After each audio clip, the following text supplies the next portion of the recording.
Originally in Japan, they released Pokemon Green and Red version, the OG Pokemon. These were rich with glitches and bugs, standard for the first iteration of games, especially at the time. Then a few years later, they made Pokemon Blue version, an updated version that fixed most of these glitches and upgraded the graphics and sound. With the success of the games in Japan, developers Game Freak and publishers Nintendo decided to release it internationally, taking the base of Blue version and splitting it into what we now know in the West as Red and Blue version, the original Pokemon games. If there's one way to describe these games, it is old. Before that, let's talk about the plot. So since their inception, RPGs have been rich with lore and world building. Not Pokemon.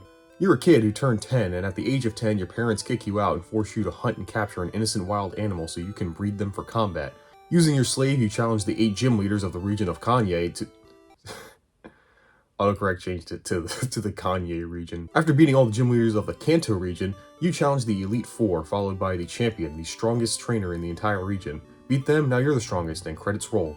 And yeah, that's pretty much how almost every game goes. Pokemon, especially early on, does not have a complicated story, and that's fine, because honestly, while one of my favorite genres is the RPG, I think stories in video games are superfluous. Yeah, I need some motivation to do the thing I'm doing, but as long as the gameplay is solid, I will enjoy the game. Take Pokemon with the motivation to become the very best like no one ever was, is good enough for me, as you're also motivated as a player to discover, catch, and train all 150 catchable Pokemon, and Mew if you use cheats. Sure, it's not some epic like Final Fantasy or a simple but solid hero's journey like Dragon's Quest, but Pokemon doesn't need that. Personally, I've never met anyone who has said, yeah, I play Pokemon for the plot. So at the start of your journey, ignore him. At the start of your journey in every Pokemon game, you choose a starter Pokemon. They are always fire, water, and grass, which is a nice triangle to teach you about type advantages and disadvantages. These 3 are the simplest to understand for kids, hence why they are always the first ones you get. Fire is strong against grass, but weak to water. Water is strong against fire, but weak to grass. And grass is strong against water, but weak to fire. Now, I'm not going to go over every type matchup for the sake of time, especially when Pokemon of 2 types are introduced, but that's the gist of it. It's kind of a rock, paper, scissors type of deal. For Generation 1, the starters are Charmander, Squirtle, and Bulbasaur. Usually I choose Charmander because cool fire dragon, but sometimes I go Squirtle because Blastoise is cool too. However, I decided since I'm playing all these games I've already played many times before, I figured, yeah, screw it, and decided that for each game, I will use a different Pokemon team. Basically, if I've used it before in a game I've already played, then I wouldn't use them in another game. Sometimes I would forget that, but we'll get there later.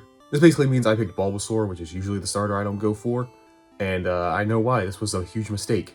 Remember type matchups? Well, the first gym, Brock, is a gym specializing in rock Pokemon. Grass is super effective against rock, so should be an easy win, right? But in Generation 1, Bulbasaur doesn't learn a grass move until... It doesn't learn Vine Whip until 13? Are you shitting me?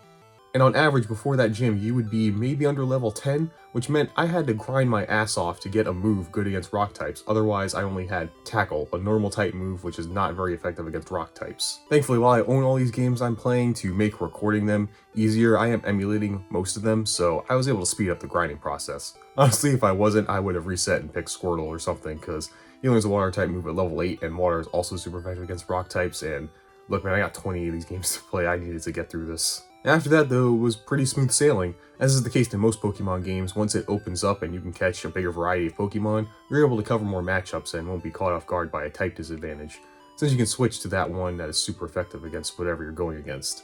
The gameplay of Pokemon is pretty simple to break down. There's the overworld where you travel from town to town through routes and sometimes areas that are like dungeons in a standard RPG, such as caves or towers. In these routes, in the tall grass, and in caves just all around you, you will find wild Pokemon, where you battle them and weaken them enough so you can throw a Pokeball and capture it, making it your newest voluntary friend. The battle system is turn-based, and like many turn-based games, whoever can go first is dependent on their speed stat. And of course you have other stats standard for games like these: attack, defense, special, typical stats for any JRPG. At the end of a battle, your Pokemon gains experience, and with enough, they level up, and can potentially evolve when reaching a certain level, turning into a more powerful form. There are various other ways to evolve Pokemon, especially today, and I'm not going to go into all of them as some of them are game-specific and even console-specific. But one of the other most common ways besides leveling up is evolving through trading, which is a way to incentivize kids to socialize with other people who had the game. Gross. After all, the point of these Pokemon games is to catch Pokemon, so trading to get ones you need was mandatory to complete the Pokédex, the digital encyclopedia of all the Pokemon you catch. But my goal for each game was to beat the champion and reach the credits. That's all, so I only caught Pokemon I thought I was going to use. The other time you battle is when you fight other Pokemon trainers. who simply force you to fight them if you walk into their field of vision. Sometimes they don't need to look at you at all. I can catch like Hush and stuff here. What the fuck? Did you see that? He saw me, but he didn't turn around. What the hell? These guys don't go for diversity though, as there are different trainer classes that usually use one type of Pokemon. Bird keepers use flying types, swimmers use water types, hikers use rock and fighting types, so on and so on. It's a way for you to be able to prepare and arrange your team before each fight so you can have some advantage. Well, later on it is, since in this game all the overworld sprites are very similar, so unless you've memorized all of them, you probably won't know who is who. But there's one trainer among them all you want to beat, your rival, whose name strikes fear into the hearts of so many it had to be censored. This is another trope of Pokemon games, a rival, a character you start your journey with who also wants to be the very best. Throughout your time playing, you will occasionally run into them and they will challenge you to a battle. The OG rival is one of the best in my opinion. Maybe it's my nostalgia, but I think they're great because they're such an asshole. Every time you meet him, he just talks shit about you and how much you suck. That's awesome. It makes me as a player want to beat him more because of how much of a dick he is. Which makes it satisfying at the end when you find out he became the champion before you, but you beat him in the end, proving you're ultimately better than him. Even Oak takes a dig at him. Damn, this is his own grandpa, that's cold. The other kind of trainers are the aforementioned gym leaders, sort of the bosses of the game. Like how Brock used rock types, each leader specializes in one type. Now this is an aspect of the gyms that I've never liked and kind of wish they changed over the years. Early on it's fine to teach you about proper type matchups, but after you get access to more Pokemon, you just use the one that's super effective against their type or that resist them, making them all very trivial if you know what you're doing. Thankfully, as I continue to play these games, I decided to make it a bit harder for myself by skipping trainers so I'll be underleveled, and with me kind of winging it with what Pokemon I use. Sometimes I would have Pokemon that sucked against a specific type, making it more challenging for me. Now I would say that is the most common complaint with many adults that play Pokemon games today. It's easy. Which, while true, I don't really think is a downside. Pokemon has been and always will be for kids, and it seems they target younger ages every generation, so it not being the Dark Souls of RPGs is perfectly fine. I do agree with people who say that there should be some sort of harder difficulty or something, you know, for people who have played Pokemon before, because if you know even the basics of modding, you can beat these games in probably one day. Okay, I think that's the gist of a Pokemon game, so now to specifically talk about Pokemon Blue version, the one I played. Damn dude, there's no reason to go back. For those of you who have not played Pokemon, it will become clear as the video goes on, when you see all the quality of life things that they add. There were things I was impressed by. Battles themselves felt like they were at a good pace. They were not super fast, but it never felt like it was taking forever. The animations for Game Boy I liked too. There was something kind of charming about how they illustrate some moves with simple lines and dots. Or most commonly, flashing lights. A lot of flashing lights. Yeah, warning if you're sensitive to that stuff and for some reason want to play Gen 1 games, turn off battle animations because the screen likes to flash a lot. Also, it is still fun to go around and catch Pokemon no matter what game it is. Yeah, I didn't do it a lot, but since it has been a long time, I did go catch a few Pokemon even if I wasn't using it. But then I ran into my first problem. Boxes. So you can only carry 6 Pokemon with you at a time. The rest are sent to a PC storage box where you can swap them out freely at a Pokemon Center, the place where you heal your Pokemon. The problem is when your box is full, you have to manually switch it yourself to a new box, otherwise you can't catch any more Pokemon. So if you're just going around catching Pokemon like any kid would, you would have to remember how many Pokemon you caught and are in your box, and then switch it. Otherwise you'll run into that rare Pokemon you've been searching for only to realize you fucked up. Another thing that annoyed me were moves that hit over multiple turns, like Wrap or Bind, moves you run into a lot for some reason. The problem with the moves are that if you're hit by one, you cannot do anything for as long as that move is happening over those multiple turns. This includes using items to heal, running away, switching Pokemon. You can't do any of that. Your opponent can't either, but they don't care because they're getting free damage. Last thing I did not like was the inventory limit. If you like picking up items, tough titties because there's a limit. So if you find a super good item but don't have any space by storing it at a computer, tough titties, leave it in a ditch or something. Then there are the moves that Pokemon use. They can learn some naturally through leveling up, but you can also teach them moves through TMs or technical machines. Depending on the move and your Pokemon, they can learn moves they wouldn't learn naturally, which means you can teach them a powerful move they wouldn't get otherwise. These only work once, and after they are used, you can't get another one unless it's sold in stores, so you gotta make sure you're teaching it to a Pokemon you know you'll use. I like that, really makes you think what kind of Pokemon you're going to use, how you're going to use them, and what moves you need to give them so that you can have better coverage for whatever type you come up against. That's cool and fun, but the bad ones are the hidden machines, or HMs. These are essentially mandatory key items that you need to progress. Why they suck is you have to teach them to a Pokemon, taking up one of their 4 move slots. And the thing about HMs is once your Pokemon learns them, you can't get rid of it. It is forever on that Pokemon. In every game after this, there is a move deleter who can remove HM moves, but in Gen 1, you better make sure you teach it to the right mon because there is no going back. Another thing is, some of these are specific to types, they are not universal. Every Pokemon can't learn every HM move. And just so you know, every Pokemon game that has HMs, you need a water type Pokemon, because they use the move Surf, which is in every game, and in every game it is mandatory to progress. Yes, there are some non-water types that can learn it, very few, and there are a lot of water types in the game. One guy even gives you a Lapras at the point of the story you need Surf, but making it mandatory you have to catch a certain kind of Pokemon, I find limiting. I mean, what if I want to mix it up and not use a water type? Thankfully in Gen 1, most of the HMs are pretty decent moves on top of things you need, so it's not like they just waste space. Fly is not just a good flying type move that can evade a move on the first turn and then hit for massive damage on the second. It's essentially the fast travel of the game, so not mandatory to have a flying type, but makes traveling way more tolerable, so kind of is. Surf, while mandatory to cross bodies of water, is still to this day one of the best water moves in the game, so at least devs made a move that, well, you have to use it, it's still pretty good to use in battle. Strength is used to move heavy boulders and caves, but is also a pretty decent normal type move. Cut is where you start losing me. It's only used to cut trees, which you need to get into a few gyms and some optional items, and the move itself is fine, it's literally the most okay move in Pokemon. Finally, the move Flash, the most useless one. It's only used once in the entire game to go through one cave. That's it. After that, the only thing the move does is lower your opponent's accuracy. Yeah, no thanks. Luckily, I know this game so well, I can get through that one part you need Flash without using it. I also found HMs kind of annoying to use in this game, because you have to open the menu every time, you have to go to your Pokemon menu, go to that Pokemon, and then select the move. It's kind of a pain in the ass when you have to use them so often. In terms of graphics and music, I think the sprite work is very charming for all the Pokemon, though I do miss some of the unhinged sprites from Green version. The music I don't think I can comment on due to my nostalgia. I mean, I just love every single track in this game. From the root music, the battles, the gym themes.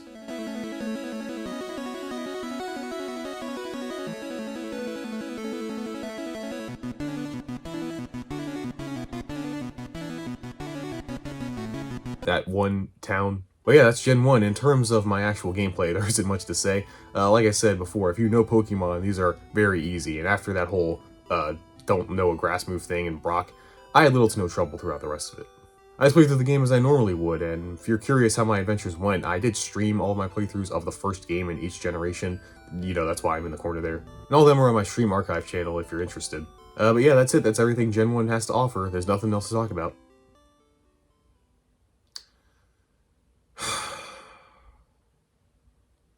Okay, fine, let's talk about Team Rocket. During your journey, you run into some nerds called Team Rocket who want to steal Pokemon, and you have to go out of your way from being a Pokemon Master to stop them and their leader Giovanni.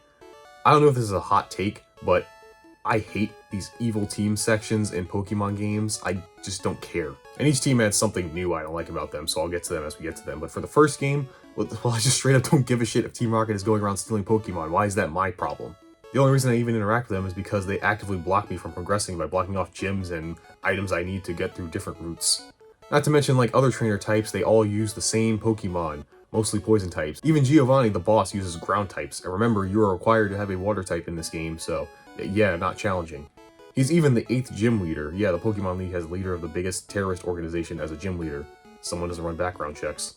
These segments are tedious to me due to how easy the enemies are, and besides the Rocket Base and Silphco being actually kind of dungeons that make you think, I don't like them because I want to catch Pokemon and fight gyms. I don't want to be doing this. The game forces me to stop doing all the fun stuff so I can play Hero, which as a kid I never wanted to do. But whatever, you know, Gen 1 is the least worst of these, believe me. But yeah, that's the game. It's not one I think I would tell anybody to go back to, but it's still Pokemon, so I had a fun time. I became the champion of the Kanto region in under 20 hours with my partner Pokemon, Klein the Electrode, Flip the Gyarados, Stephanie the Venusaur, Mittens the Raticate, Freet the Dodrio, and Dr. Ligma the Hypno. And that's it for Red and Blue, but not for Generation 1, as a tradition was started as early on as the first generation, that after the first 2 games, a third one would be made containing updates and new content. In this case, it was Pokemon Yellow version. Due to the popularity of the anime, Game Freak decided to make a game where you can have a Pikachu as a starter Pokemon like Mr. Catch Them. Pokemon Yellow is special to me as it's not just the first Pokemon game I ever played, it's one of the earliest gaming memories I have in general. That's right, if it weren't for this game, I probably wouldn't be where I am today. Fuck you. Now for these third games, there's not much for me to talk about as most of them play the same as the first iterations, you know, with some minor differences in story, what Pokemon you get, and a little bit of gameplay stuff receiving a minor update. Like, a couple changes are the graphics. Not only were many sprites redone, but now it's colors instead of one color. Whoa. The biggest difference is in this game, you only have one choice of a starter Pokemon, Pikachu. And like the anime, this Pikachu won't evolve, so you can't get a Raichu. And to my knowledge, there are no other Pikachu you can catch, so sorry Raichu fans. You can even talk to your Pikachu to level up its friendship, a hidden stat that I don't think does anything, it just makes Pikachu happier when traveling with you. Trainers and gym leaders also have different Pokemon, and let me tell you, the best part of the game, and why I think it's the best Gen 1 game, are the gym leaders. Unlike the last game where they use the Pokemon of the same type and they, well, we just use moves, here they actually use actual strategies. My favorite has to be Koga, who poisons you, which lowers your HP every turn, and then spams the move Double Team, which raises a Pokemon's evasiveness, so your moves can't hit it, as he lames you out until you die from poison. That's great. It's annoying, but great. It actually makes me think about how to tackle each leader properly rather than, use the Pokemon it's good against its type. Even at the start, you have to find some other Pokemon to use, as Pikachu being electric is not good against rock types, so unlike the last game where you can brute force it, if you didn't pick Charmander, here it forces the player to catch other Pokemon and experiment so you can progress. I like that method of teaching kids about this stuff, wall them so they have to figure it out themselves. Sure, I can see some people seeing that as, BS old school design that should stay dead. I mean, it taught me about type matchups at an early age, so it kinda worked. Other than that, it's the same mostly as Red and Blue when you're playing it casually like I was anyway. Rapid Bind moves are still shit, but yeah, I can't be mad at it. It's literally the first game I ever played, and it will always be a classic to me. Ketchup became the second champion of Kanto in 22 hours with Tasty the Blastoise, Krang the Primeape, Tuval the Charizard, Padeep the Pidgeot, Face the Face, and Stephanie? Yes, I forgot my different Pokemon every game rule immediately. What are you gonna do about it?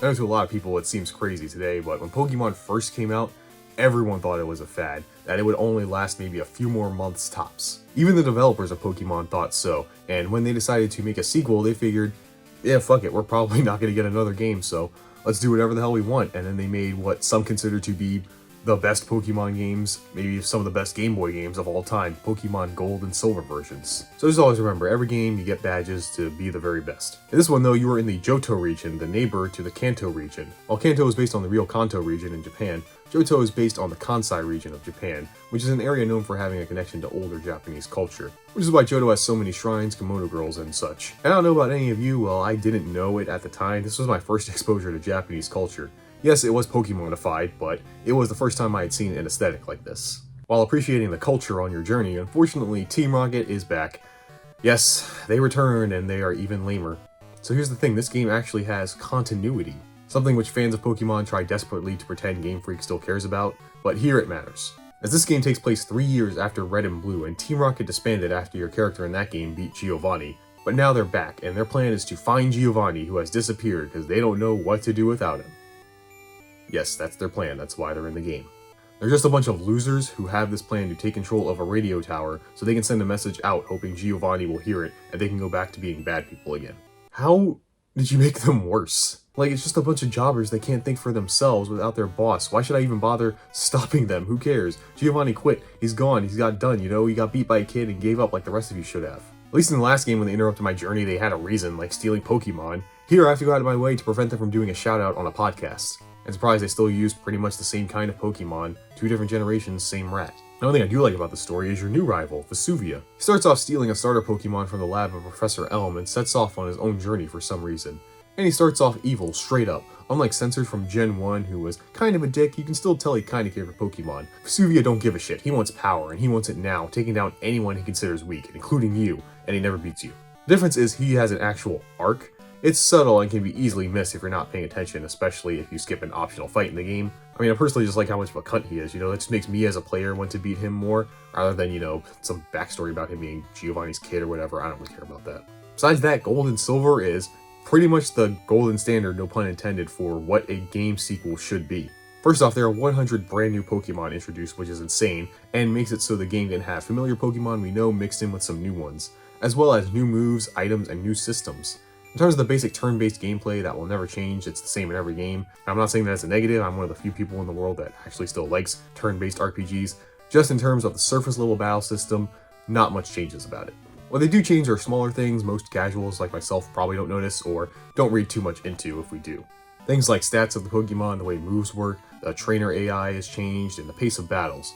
Most of that was the same as far as I could tell through my playthrough, but there were more notable additions. Like, remember that friendship mechanic I talked about in Pokemon Yellow? Well, they added that here as, again, a hidden mechanic that your Pokemon gains a friendship level based on things like using them in battle, often making sure they don't faint during battle, healing them, things like that. This is mostly used for Pokemon such as the baby Pokemon or other ones that evolve through friendship now, and there are some moves that are affected depending on how much friendship your Pokemon has towards you. Another thing they did was splitting that one special stat into an attack and defense, instead of being one combined stat. This matters as now Pokemon that had good special in the last one could have a good attack here but not good defense and vice versa to help balance them out. Pokemon can also now hold items, sort of like equipment in regular RPGs, kinda, sorta. There's a wide variety of them, from items that increase the damage of certain moves, increase accuracy, speed, heal HP or status ailments. This doesn't matter much for playing the game single player, but for battling your friends, it adds many layers of strategy, and held items are most of the meta today in competitive battling, so it's a staple that's been introduced since Gen 2. This is also the first game to have a day and night cycle as well as days in the week that works off of an eternal clock in the cartridge. This matters because certain Pokemon are only available during certain times of the day, as well as special events during certain times of the week. Pokemon now have genders as well, only two, the bigots. This matters for probably the most important aspect of Pokemon for a certain part of the fan base, breeding. If you use the daycare center which raises your Pokemon for you while you go do something else, if you leave a Pokemon of two different genders there that are compatible, you can eventually find an egg which hatches into a baby Pokemon that you can raise up from level 1. On top of that, the game introduces shiny Pokemon, incredibly rare color variants of Pokemon that have better stats and a worse color scheme. And yes, if you're familiar with the process of shiny hunting, it all started here. Just a ditto of few Viagra and a dream of that slightly lighter colored Charmander. Also, Pokerus started here, but I never got it, so I'm not talking about it. The biggest change that this gen added, though, was new types of Pokemon, the Dark and Steel type. These were made to essentially nerf Psychic type Pokemon, because they were too powerful. I didn't mention it in the last game because it wasn't relevant to me, but yeah, Psychic types were literally broken. If you play Pokemon today, you know the Ghost type is super effective against Psychic. And this was supposed to be the case in Gen 1, but a bug in the game made it so it's only effective. So Psychic types in the first Pokemon game are only weak to Bug, due to a bug. And Bug Pokemon aren't exactly, the best type in the game, so yeah, Psychic types were kind of broken. So for this game, they fixed that and made two new types to help balance them. Dark types, which can't be affected at all by Psychic type moves, and Steel types, which resist them. I'd say this is definitely one of the biggest changes Pokemon could ever do, adding new types which add, whole different new matchups and strategies and things like that. And it's so rare we're only ever going to see it one more time in this video. That's how rare it is. Battles in the game feel mostly the same to me. I mean, they do feel faster and less laggy, but overall, besides held items being a thing now, you play it mostly the same. So I know this gen pretty well. It was smooth sailing for me the whole way through. I barely even struggled on Whitney. That's how good I am. I also love a lot of Pokemon from this generation. Espeon's one of my favorite evolutions of Eevee, Houndoom's a cool demon fire dog, Teddiursa is adorable, and I love all the starters, Chikorita, the grass type, Cyndaquil, the fire type, and the one I picked, one of my favorite starters of all time, Totodile. I mean, just look at him, man, he's just a happy little gator, how do you not love him?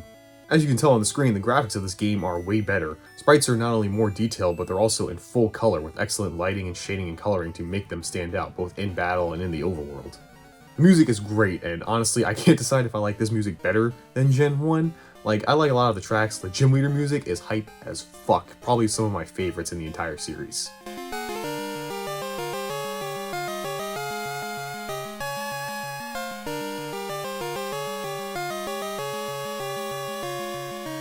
I know it's a weird choice, and I just spent a long time talking about how much I hate them, but the music that plays when you're about to battle a Team Rocket grunt kinda slaps.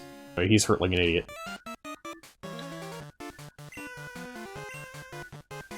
But that's the thing, I like the music here, but Gen 1 just has that nostalgia factor for me, so fuck it, I'll have them both. I don't have to pick. I can do whatever I want, it's my video. Last thing that revolves around the story that will now be standard involves the now common feature of what legendary Pokemon is on the box art. In the first game, the legendary Pokemon was Mewtwo, who you could get only after beating the game as sort of a reward for beating it, as it is incredibly strong. Here's where the game starts the trend of having two legendary Pokemon that are exclusive to what version you get. The other thing is now you can encounter that legendary Pokemon before the last gym. In this game, it is skippable, and you don't have to get them at all, but if you want a Lugia or Ho-Oh, you can get one and use it for the rest of the game. Then do the rest, challenge the Elite Four, fight the champion, game over. I beat Pokemon, but not today. Yes, my rule was to beat the champion and make it to the credits, but anyone who has played a game based on Gen 2 probably agrees that that's not the real ending. Cause load up the game after that, and surprise, you can go to the Kanto region from the first game.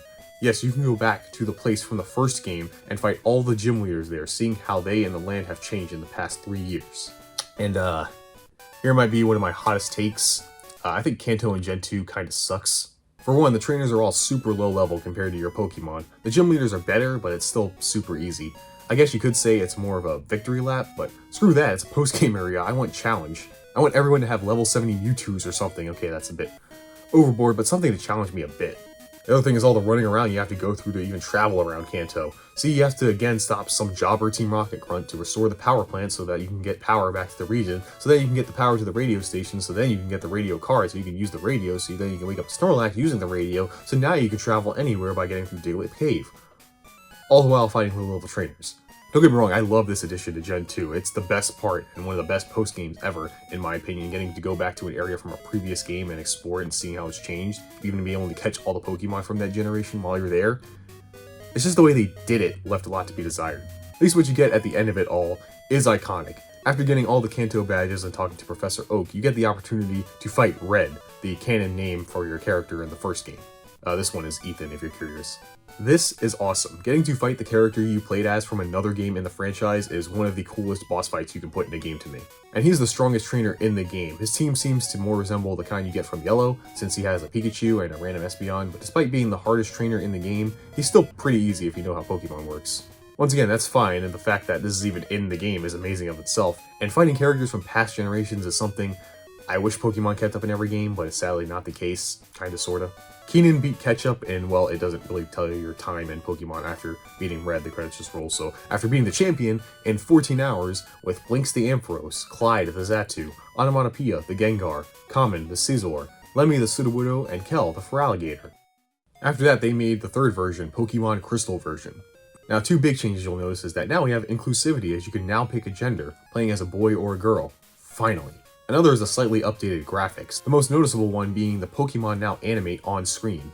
And considering there are over 250 of them, that's pretty impressive for the time. The other biggest change is to the story. I mean, it mostly plays out the same, but this time the legendary Pokemon Suicune is in it. That's it. As yeah, now when you're traveling around near these bits where during your journey you see Suicune and go, whoa, is that Suicune? And then this new guy, Eevee, I don't know how to pronounce his name, shows up and goes, whoa, is that Suicune? And then he battles you sometimes. This does introduce a new thing that will continue in Pokemon games going forward, as now you are forced to encounter the box legendary due to story reasons. They are no longer skippable. You can opt not to catch it, but since it's the only one in the game, it's kind of stupid not to. I do think this decision is bad for Pokemon, because now for the Elite Four and Final Gym, you have a legendary Pokemon, which, if you can't tell based on them being legendary, are kinda good. And then again, there were many minor changes, but stuff that's just not relevant to people like me who were doing a casual playthrough of the story. One thing to bring up is the HMs. Yes, they were back in Gen 2 and are worse here for one reason. Water types are absolutely fucking lootly mandatory now. All the previous 5 HMs return, all act the same, but now we have Whirlpool and Waterfall. 2 more water HMs necessary for progressing. Are you serious? So now your water Pokemon is guaranteed to have at least 3 of their 4 slots of moves be taken up by HMs. Wow. Whirlpool is one of those multi-hitting moves, which by the way they fixed. You can now do stuff between them, thank god. And yeah, Waterfall is still kinda good, but that's not the point. The point is being forced to catch a certain type of Pokemon, and forced to give up having a diverse moveset, at least when you have it, for a bunch of overworld actions.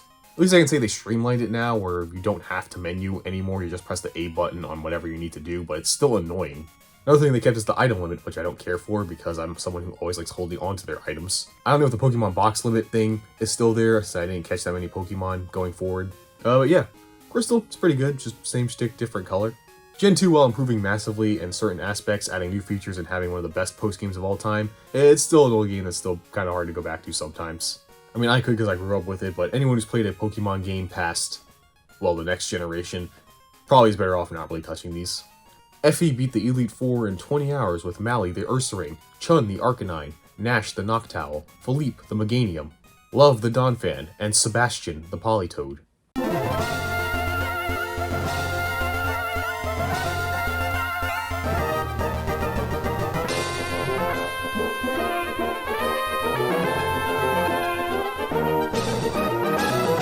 Well, everyone thought it wouldn't last, but it turns out making a game filled with all the things that you think would be cool and fun, other people find to be also cool and fun. But with the success of Gen 2 and the release of the new Game Boy Advance, everyone was waiting to see what the new next generation of Pokemon would bring to the table. And yeah, it brought quite a few things with the release of Pokemon Ruby and Sapphire. Now, Generation 3 of Pokemon is probably the generation I've played the most in my time as a Pokemon fan. So yeah, I'm looking at all these neutrally, but I'm also incredibly biased towards this one. In Ruby and Sapphire, you were in the Hoenn region, based on the island of Kyushu, just a bit crooked. There's also a lot of water.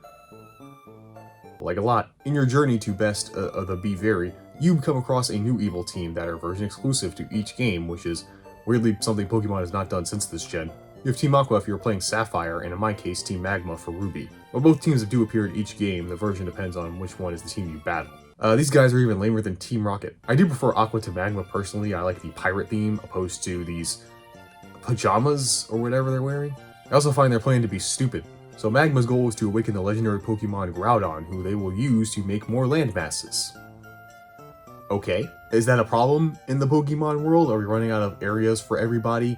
Why do I as the player care about this? I mean, I'm busy getting gym badges. I'm 10. Why should I care about the climate of the world when there's a wormhole right there for the catching? Either way, they mess it up and accidentally cause a drought that risks drying up all the oceans.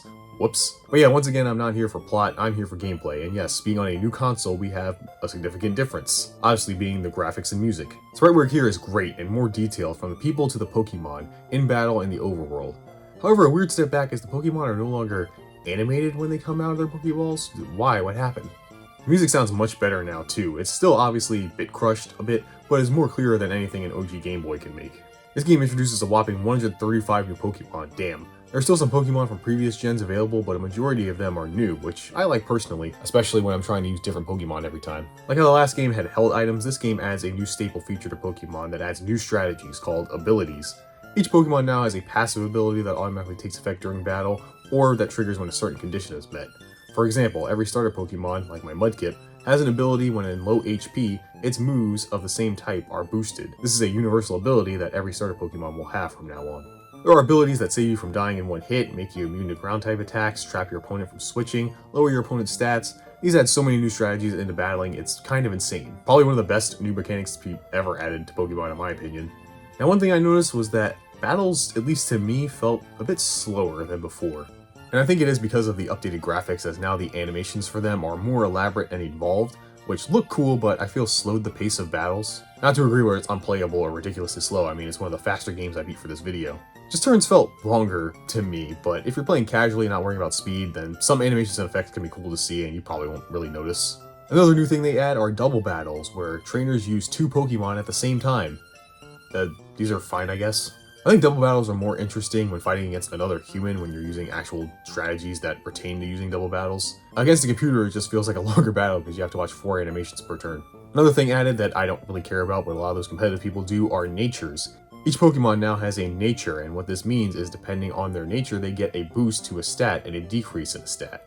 For example, if your Ralts is impish, it has more defense and less special attack. Not what you want to see on a psychic type Pokemon where they mostly use special attacks. But again, when you're just playing through the story mode, that stuff doesn't really matter much. Oh yeah, and IVs and EVs changed. That's cool. I'm not explaining what those are. Now what I do care about is the single greatest minigame ever created by humans.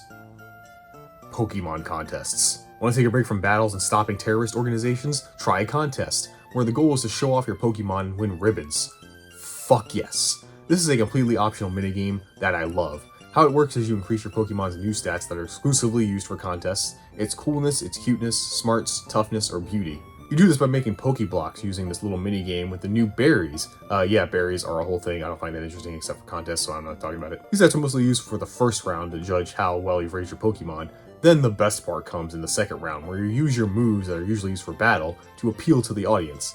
Each move has a specific use for each contest and can add effects, mostly ones that fuck up your opponents, change what order everyone goes in, steals points from other Pokemon.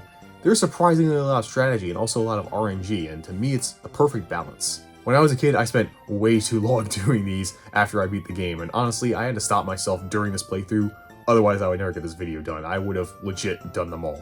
And after replaying it, honestly, sometime in the future, I might actually do a playthrough where I get all the ribbons in the game. It's stupid fun to me, man. I can't express how much I find this fun. One thing I don't like that you may have noticed because I haven't mentioned them is the rival. Rivals? In this game, it's just the opposite gender which you didn't pick, called Brendan or May. They are so irrelevant. Gone are the asshole rivals, now we have a kid helping his professor father who shows up sometimes to battle you, so lame. I often forget he's even in this game because he serves no purpose. He's not trying to get badges or prove something, he's just there. Might as well be one of the many rando trainers. There's also Wally, a sickly kid who wants to go on a journey but can't because he has one of those unnamed incurable illnesses you have probably seen in various media. This just culminates into a final battle before the Elite Four where he now has a top tier team, but nothing you really can't handle. Honestly, I kinda wish they just stuck with one of the rivals, and really they should have just expanded on Wally. Seeing someone who's weak become the Super Giga Chad would have been an interesting story to follow. Plus it makes more sense gameplay wise since he's gonna be losing to you constantly, because you know, he's a noob, he doesn't know anything about Pokemon battles, so seeing him grow and change would have been cool. But I guess Pokemon had other ideas. Yeah, this is when rivals for me start going downhill, more on that later. If you can't pick up on it because I haven't mentioned it either, battles against leaders and Elite Four members are also nothing special. Unlike Yellow, every game since then have been fine. It's still mostly about tight matchups than anything to me. You can easily brute force your way through this game, which is probably why I beat them in a reasonable time. Speaking of, Waffle became the champion of the Hoenn region in 26 hours with Rula the Gardevoir, Rui the Skarmory, Siripo the Swampert, Grist the Macargo, Didi the Breloom, and Kala the Absol.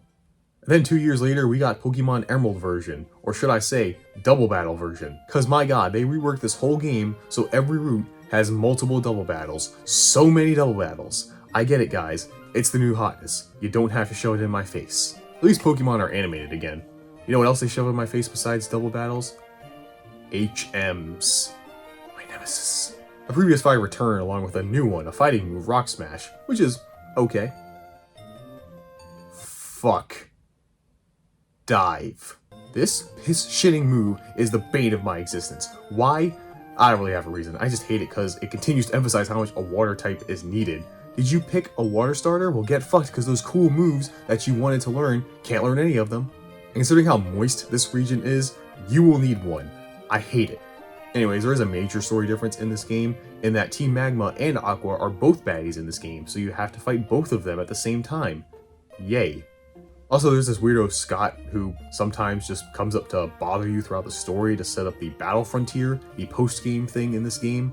And yes, while I did do the post-game sections for the first two gens, going forward, I will not be doing that, as most of them are usually like these, a battle place, or areas where you can take on multiple battles in a row to get BP, a special currency you use to get special items mostly used for raising Pokemon for competitive battling. So, nothing really interesting to me. I mean, they're fun, but for the purposes of this video, I didn't really see a need to play them. Also, you now catch Rayquaza, a super powerful Dragon-type legendary they give you before the Elite Four at level 70. They are barely past 60. Who thought that was a good idea? And I haven't mentioned Dragon types, but there's not that many of them. Gen 3 is actually the first generation to actually introduce some new ones. But let me say, when Psychic types were broken, Dragon types, not broken, are the best type in the game, hands down. They're just insane. Like, they have very limited weaknesses, only being weak to Ice types and to other Dragon types. And since there are so few of them, yeah, they're pretty good. In fact, many of them are known as pseudo-legendaries, which is a term used for Pokemon fans that for Pokemon that are not exactly a legendary Pokemon, but are so good that they might as well be a legendary Pokemon. And guess what? A lot of Dragon types are that. So yeah, having an actual legendary that is one of the best types in the game at a very high level, it's pretty good. Another thing this game added is kind of annoying. I think it was used to maybe make it more difficult, but it's really just stupid and annoying, and it's how gym leaders handle battles now. See, now when most important fights like gym leaders, bosses, things like that, get to low health, they now fully heal their Pokemon with like 6 max potions, which are an item that fully heal your Pokemon. Which means if you get them to a certain health range and think you're about to win, then screw you. I hate this. It's annoying, not difficult, because again, tight matchups, it just drags on the battle forever as you just constantly get them down to that health range so they can heal up and just wait for them to run out of items. And remember, I'm kind of skipping trainers and stuff, so I'm not exactly the highest level to be one-shotting things, so yeah, it kind of dragged out a lot of battles for me. Now to be fair, they did actually make them smarter too. They do actually switch their Pokemon when they realize they're at a disadvantage. That's cool, I like that. Just don't give them so many healing items. Gen 3 updates a lot of the Pokemon formula both on the surface level and through the more hidden mechanics, and even adds some things to do besides battling. It's not my favorite games, but Another great sequel that delivered on upgrading what came before, again, like most sequels should be. Aurora became the second Hoenn champion in 24 hours with Superfly, the Rayquaza, Lego, the Sceptile, Baragon, the Aggron, Ace the Mightyena, Doskoi, the Hariyama, and me. But wait, there's more. As in between the release of the Gen 3 games, we got our first remakes with Pokemon Fire Red and Leaf Green, remakes of the Gen 1 games. Now honestly, while again, these aren't my favorite Pokemon games, if you've never played Pokemon and asked me, where's a good place to start? I would say just buy the most recent ones, Pokemon, doesn't matter. But if you actually do want to go back for some reason, I would say start with these games. This is mainly because Gen 1 is the simplest Pokemon in terms of everything, you know, battling, story, gameplay-wise, and just having it be updated with all the Gen 3 stuff that made it good, you know, abilities, female character, new items, new moves, things like that. It's just a solid Pokemon game. I don't think there's anything else to say about it. I mean, at least to me, when I was playing it, I didn't really have many thoughts about it. I was just like, I mean, yeah, it's Gen 1, it just looks better and plays better. I literally don't have anything else to add. I think the biggest difference is that there's an expanded post-game where now you can go to an area called the Sevi Islands with its own story, new Pokemon to catch. I didn't do it because, again, I'm not doing all the post-game stuff. Yeah, it's very cool and fun, but what I care about is that there's still a limit for items in the bag. What the fuck? Mono became Kanto's first female champion in 16 hours with Mind Freak, the Alakazam, Floosh, the Lapras, Solana, the Dragonite, Batum, the Charizard, Forest, the Hitmonlee, and...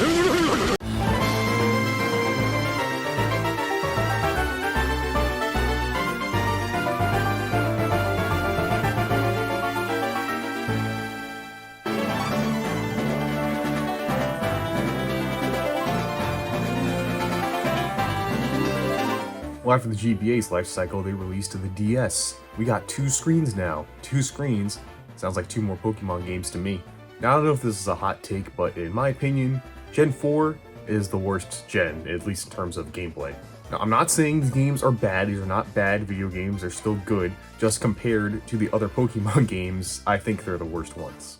In Pokemon Diamond and Pearl, we are in the Sinnoh region, based on the northern Japanese island Hokkaido and bits of Russia. I think this region has a more, I don't know how to describe it, cozy feeling. Very mountainous region, a lot of closed off areas, which I like. I think Sinnoh's region is pretty cool. In your journey to catch him and be best, the evil team in your way is Galactic, the worst ones. First off, they look stupid, but I'm supposed to be taking them seriously? You expect me to take someone who looks like this seriously? They're also a bunch of dumbasses. The leader Cyrus has pretty much tricked them all into joining him for no reason. Seriously, many of the grunts don't actually know what the main goal of the group is. Are you serious? Why did you join? Cyrus' main goal is to use legendary Pokemons, Dialga or Palkia, to recreate the universe. Ambitious, I'll give him that, but they never give us a reason why he wants to do this. He just goes on and on about how this world is tainted and imperfect, or whatever that means. I think when your villain wants to reshape reality, they'd give him a good reason for it, but maybe because it's for kids, or laziness, they didn't. He's just bad, so you gotta stop him. Along the way, your rival Emoji helps out sometimes, and Emoji is okay. I don't hate him, but I don't like him. His whole thing is he always is in a rush, and he finds people absurd amounts of money for minor things, which people tell me is funny. He does have a pretty decent team, I guess, so he's no pushover, but story-wise, he does not have much, and I feel no motivation to beat him or find out more about him. We also sometimes run into Mommy, Cynthia, the champion of Sinnoh. The first female one, and what a one to start with. She looks cool as one of the best teams of any champion. She's hot. And it's actually canon-wise to be considered one of the strongest trainers in the world, but that's a story for another video. Oh yeah, I never really talked about the other champions. Well, you have your rival in Gen 1, Lance in Gen 2, he used dragons. And Gen 3 had 2, you had Steven and Ruby and Sapphire and Wallace and Emerald. They're all fine too, I just didn't mention them because, well, I'm biased and horny. Same with the Elite 4 members, much like the gym leaders, they all use one type, and besides being high level, if you know matchups, you'll be fine, so I never really bothered to mention them, because by that point, you're high enough level where they should be no problem. Another thing I neglected to mention with Gen 3 was that they get rid of the day and night system. I didn't feel like it was necessary to talk about, but in Gen 4, they brought it back. This time based on the DS's internal clock, so it's much easier to manipulate. They also give you the Poketch. That ends the section on the Poketch.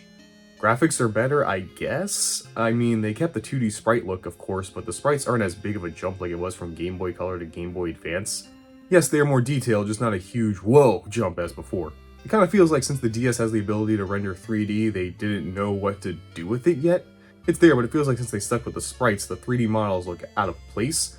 kind of like bad CG in a movie. I don't think it looks bad, it just feels unsure of how to continue having the 2D anime-like aesthetic of Pokemon in the world of 3D.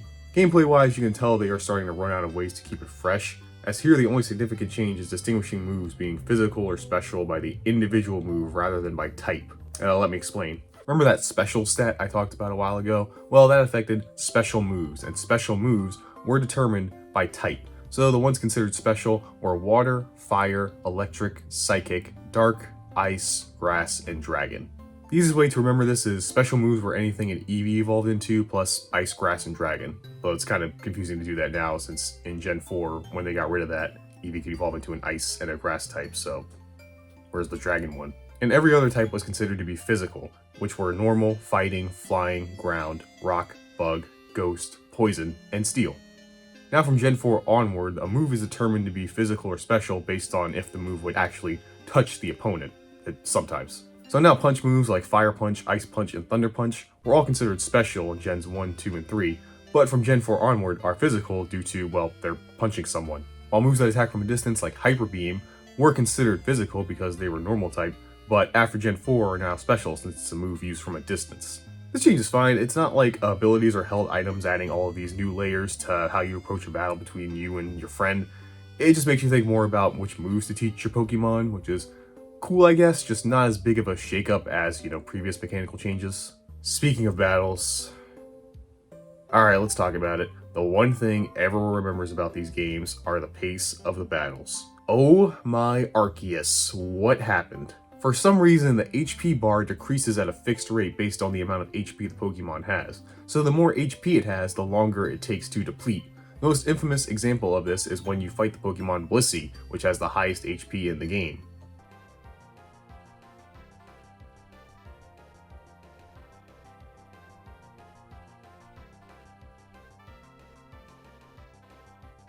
Aw, yeah.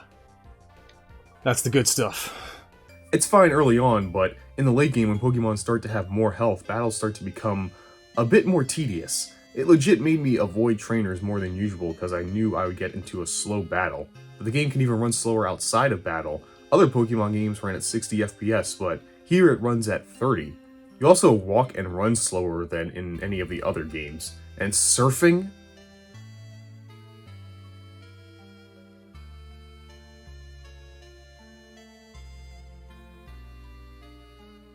Just why? Thank Arceus this region is not as moist as Hoenn. HMs, the only two they replaced were Flash with Defog, which serves a similar purpose of use in one spot and never again. And hey, now there weren't 3 water HMs anymore, Progress. Unfortunately, it's replaced with Rock Climb, which, like Dive, I hate it, but not for rational reasons. And the only time it's used are for like the last bits of the game and some post-game, that's about it. And battle-wise, it's decent, I guess. It's just, why are there so many of them in this game? Why 8? Gen 1 was tolerable with 5, but now you have to delegate at least 8 moves to your party Pokemon, which means you have to at least have 2 Pokemon that have 2 of these HMs learned. If you teach all of them, that's too much. And they're also context sensitive that just don't feel worth it, especially since, again, most of them aren't really that great in battle anyway. The only 2 that are still goated are Surf and Fly. The rest, get rid of them. Now, this is also the first Pokemon game to introduce internet connectivity, so now you can train and battle all over the world. I obviously could not use this, but cool, this was the start of the internet age of Pokemon. Contests are also back, and they are fine. My problem with them is between the good stuff, they add this mediocre rhythm game in between them, which as a connoisseur of rhythm games, I find insulting. Another thing weird is the lack of diversity of Pokemon in the game. While the game adds 107 new Pokemon, the ones used by trainers and gym leaders are confusing. There are barely any fire types in the game that you can catch. There are like 5, so the Fire Elite 4 member doesn't have many of them, and for some reason the 8th gym, the Electric Gym, barely uses electric types. Yes, Octillery, my favorite electric type. It honestly just makes the game feel rushed and unfinished. Like, it just feels like they didn't know how to handle the jump to 3D. They didn't know what to do with so many Pokemon, like which ones to keep in the main story playthrough, which ones to keep outside in the post-game, to make sure everything's balanced while integrating the new ones. Pacing of the fights and traversing the overworld just feel really slow, the plot's super uninteresting, and the not-so-upgraded graphics. Diamond and Pearl will always be the most meh Pokemon game to me. DD somehow overcame my wife in almost 15 hours with Polygonal the Golem, Bliss the Mismagius, Baconator the Staraptor, Ren the Abomasnow, Wakame the Infernape, and God. Thankfully with the third game, Pokemon Platinum, they would fix most of the problems with Diamond and Pearl. The surfing is now faster, and battles, well, still take a while with health bars, but animations are a bit faster, so that's something, I guess. Gyms also now have the appropriate Pokemon types. Why was that so hard? Other than that, a lot of the other changes are not relevant to me, being mostly changes in where items and what characters appear, whatever. The story is also mostly the same, except instead of Dialga and Palkia, the legendary is Giratina, who exists in the Distortion world, which the game hypes up as being this insane world filled with darkness and reality makes no sense, only for it to be a 5-minute segment at the end of the game for Game Freak to be like, see guys, we're getting the hang of 3D, come on, we're working on it. Also, it seems to be a trend in these third games is some new character that will constantly bother you during your journey. This one being Looker. He's a detective, I guess. He's okay. So yeah, this game is pretty much the game Diamond and Pearl should have been, so it doesn't really get that many points from me for that. It's more of, why wasn't this the first one we got? I mean, I do prefer it to Diamond and Pearl. Look, I still kept the Giratina figure I got from pre-ordering this at GameStop. This is a piece of gaming history right here.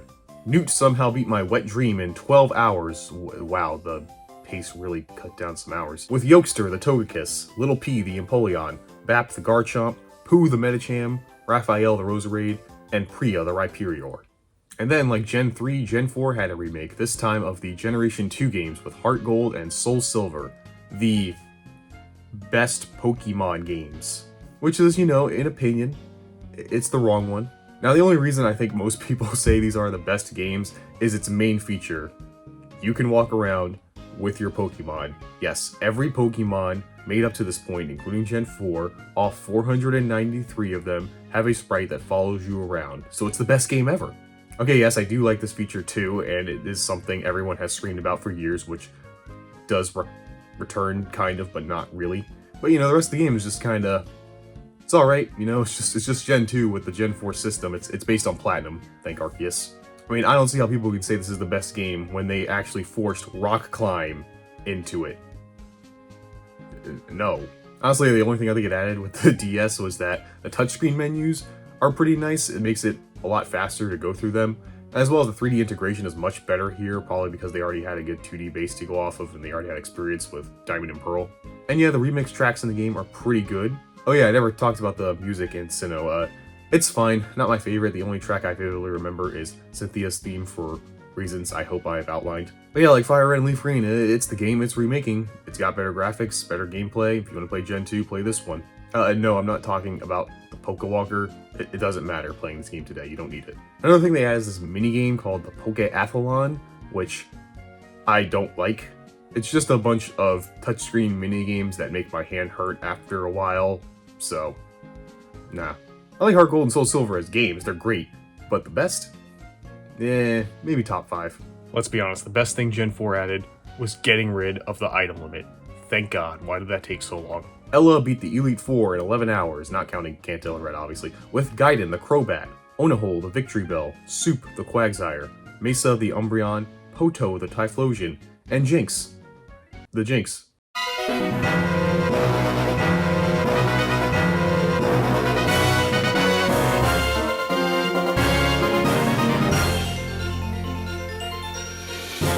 Alright, you want to know the real best Pokemon games? It's not Black and White, but they are really good. The Unova region is the first region not based on Japan. I guess they ran out of areas to base it on. So now the region is based on America, specifically the areas of New York. So yeah, being American myself, I am incredibly biased as to what my favorite region is. It's Johto. Also, the design for the main character, the girl, is hands down the second best design for a Pokemon main character. This is not up for debate. Now sadly, even though Pokemon has been doing an okay job of keeping the story light, this is the point where they start getting a bit more involved. Don't get me wrong, you're still trying to be the best of the best, but in between that, they try to have actual cutscenes. Ugh. In this one, the evil Team Plasma, who probably have the second best design after Aqua, are a group of noble terrorists, as their goal is to free all of the Pokemon from their trainers because they think humans use them as slaves. And I mean, they're kind of right. But also they're kind of not right because they also catch and train Pokemon, but hypocrisy is standard for these groups. However, kind of like Team Galactic, the leader of Plasma Getsus has been pulling the old leg as he doesn't want to free Pokemon, he just wants no one else to have Pokemon so he can rule Unova as the only person able to control them. Which I gotta admit, as far as plans go, Guess this is probably the best one. I mean, it makes the most sense. There's also N, a rival character working with Team Plasma, who, while not being a dick, actually gives you a reason to beat him and become champion, because when he becomes the champion, he'll use that influence as the strongest trainer to get everyone to release their Pokemon. Not the best motivation for me personally, but nice for there to be an actual reason to beat your rival and becoming the champion outside of it, just being a thing that you do. Yeah, Team Plasma, in my opinion, is probably the best evil team. While I still don't like the evil team parts of the game, this one was one of the better ones. It's even how the game ends, Yes, you beat this game not by becoming champion, but by beating N and stopping Team Plasma, making it feel more integrated into the actual journey. You have other rivals too, two more, Cheren and Bianca, who you start your journey with. Cheren is a more serious trainer who doesn't really know what to do, he just knows he wants to be stronger and challenges gyms to seek that strength. Bianca similarly doesn't have a goal, really, she just knows that she could find a purpose by going on a Pokemon journey. I actually kind of like Cheren and Bianca, but again, like other rivals, I suppose we spent more time with them rather than, running into them every so often and just getting a couple sentences. I don't care for the stories of Pokemon. I will admit this is one of the better ones. Yes, I even mean compared to today. It actually has proper development for most of the main cast. It gives your character a reason and motivation to stop the evil team besides them just being in your way, and it actually integrates all of that in a natural way, well, the most natural way. They even find a way to get the gym leaders integrated into the plot. Yeah, before you wouldn't see gym leaders really outside of their towns at most, and you beat them, move on, never think about them again. Here they actually interact with you, Team Plasma, help you get past things in your journey, show they have relationships with other characters, and even help you at the end of the game. I love this, and considering I simp for some of the leaders in this game, seeing them actually take action and matter to the plot is a great addition to the story I wish they kept. Yeah, don't get used to this, that's all I'll say. And you know what? It sucks. It sucks because this game shows that story-wise, Pokemon can do a great job. They can actually do this.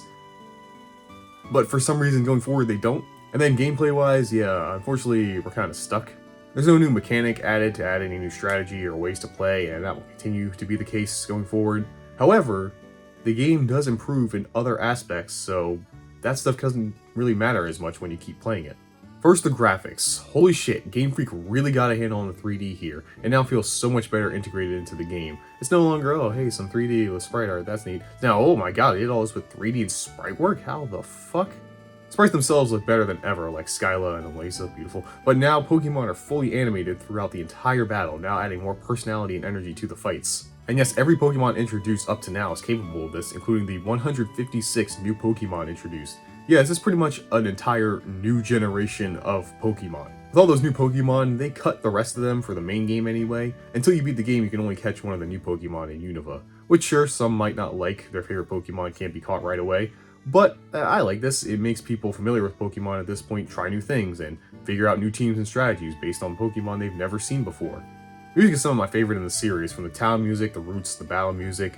Well, okay, in past games when your Pokemon's health was low, you would get this beeping that would persist as long as your health was low. Fuck. Oh, sweet. In this game, they changed it to when your health is low, it plays different music, which is better, but I like the battle music so much in this game, I hate when it interrupts it.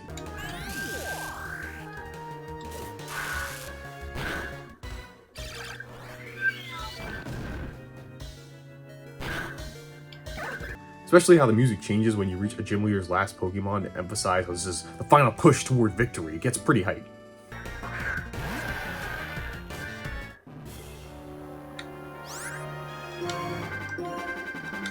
To add more to the battles, the camera, instead of being static, now moves around, changing angles and distance to help add to the move animations. Nothing like the static back and forth we had in past games. So yeah, while gameplay is largely the same, they added so much to the presentation of the battles that it just feels new. And praise Lord Arceus. They heard people complain about the pace of battles, cause here, they are so fast. It is great. I actually fought more trainers than ever with how the battles look, feel, and play. It was just fun to do. I think this game's a good example of, you don't always have to add some new big mechanic to keep things fresh. Just tweak what you already have, make things feel better for the player, and it'll be more fun. The best thing, though, God, I can't believe I get to say this. Fuck HMs, they are gone. Well, okay, they're still there, but the only one required for progression in the main story is Cut. Should have been Surf, but the fact they're not required anymore to beat the main game You do need them for exploration and post-game stuff, but it's optional, and the fact I can tell Dive to finally go fuck itself just makes me erect. So I will briefly talk about the post-game a little bit. So remember, I did say my goal was to beat the champion and reach the credits. While I reach the credits, I haven't become champion yet, so after beating the game, you can challenge the Elite Four again, and this time properly fight Alder, the champion. But I had to keep playing a bit longer after that, because after beating the game, if you go to Undella Town, a post-game area, you encounter Mother. Yes, you can fight Cynthia in this game. Like with Red, this is what I want. I want to fight characters from previous games. This is sick. And luckily, it's about to get better. Numa became Unova champion in 25 hours with Remy the Unpheasant, Kusa the Superior, Wade the Tortuga, Chester Watchog, Sim the Reuniclus, and Hakan the Throw, who, no joke, was the MVP of my team and probably the best Pokemon I used in all these story playthroughs. He was just a beast. Then Pokemon threw a little curveball at us. Unlike previous titles, there was no third game that combined the aspects of the past two. For the second time in Pokemon, we get a direct sequel with Black and White 2, which is my favorite Pokemon game. Taking place 2 years after the first game, you best be very Master 2, along with your rival Hugh. That is not a nickname I made up, that is his canon name. Knowing I didn't even bother to name him tells you how much I care about him. During your journey, you encounter remnants of Team Plasma, who you later find out are getting orders from Getsis, who is back and using the powers of the legendary Pokemon Kyurem to do bad stuff, and DNA Digivolves it with the box legendaries so you can get revenge and rule Unova. But you stop him, the end. Yeah, Team Plasma is not as good in this. Like Team Rocket in Gen 2, it's not that intimidating fighting a bunch of people who got their asses kicked by a kid twice. I guess it's just trying to get revenge is not as interesting as in the last game. And does show up again, but he's only in it for like 2 scenes and then some post-game stuff. Considering it's a direct sequel and you see a lot of returning characters like Charon, who's a gym leader now, and Bianca, who's an assistant to Professor Mommy, I think it's a huge missed opportunity to not have your main character from the last game show up. Yeah, they're completely absent, and despite, saving the region 2 years ago, is barely mentioned. And how cool would it have been if you fought them at the end in a Red-style battle in the post-game or even a story battle? This was the perfect opportunity to do something like that again. Instead, we have Hugh. I don't like him. His whole deal is he hates Team Plasma because they stole his sister's Purloin years ago, and I'm supposed to care. He sorta has some development because not every Team Plasma member is back to being evil. Some are trying to do good now, and he learns the basic lesson of, they ain't all bad. Personality-wise, he's a stereotypical hothead character who always rushes in and jumps to conclusions. It's kind of annoying to me and not as charming as they wanted it to be. Really, the only story thing I love is Iris, who's the 8th gym leader if you played White version like me, becomes the champion here, which makes less sense if you played Black 1. But I like that little bit of progression for her. It's nice. I like Iris, the game version, and seeing that kind of background character development is cool. Also, yeah, this game, best main character design. You can't disprove it. I mean, there's a reason she's like the first character you encounter in Pokemon Masters. They knew. Let's be clear, I'm exclusively talking about the girl design. I don't know what they were thinking with Pineapple Head. But let's talk about the good stuff. Being a direct sequel, gameplay has not changed at all, but the order you tackle many towns and routes has changed, along with some new locations. As well as now, instead of exclusive Unova Pokemon, a variety of Pokemon from all generations are available from the start. The most diverse set of catchable Pokemon so far. It's probably the best one too, in my opinion. You're gonna have a team filled with Pokemon from each gen here, which is pretty cool. In this game, 2 HMs are needed to progress, but it is Surf and Strength, so at least it's the ones I would probably teach anyway. One amazing thing this game adds that every game keeps is how it uses Repels. Repel is an item that has existed since Gen 1. When you use it, it gets rid of random encounters for whatever area you are in.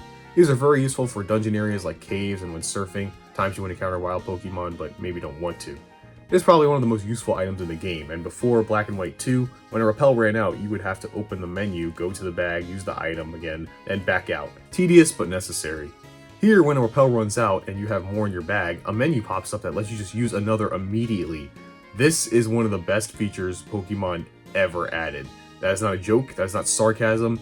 It's legit one of the best quality of life changes added to Pokemon. Ask anyone who's ever played it. So now you're like, okay, whatever, man. It just sounds like Black and White with some new bells and whistles. And I even think the story is worse. So why is this my favorite Pokemon game? 4 words. Post-game content. Yes, you can fight Cynthia again, and there are some other Battle Tower Frontier stuff, catching all the Pokemon, and a lot of legendary Pokemon are available to catch. That's all cool and fun, but by far the best feature ever in any Pokemon game is here. The Pokemon World Tournament. This is an optional tournament mode where you can battle everyone that was a gym leader or champion from past games. Yes, you can fight every gym leader and champion, from Gen 1 all the way to Gen 5, from Rock to Drayden, from Red to Iris. And they all have updated sprites, teams, and remixes to their music. This is everything I've wanted from Pokemon, and something I wish they still did today. I get why they can't, but I wish they could. Like I said, fighting characters from past games will never not be a cool thing to me, and I hope and pray that every time a new Pokemon game is announced, they will do something like this again.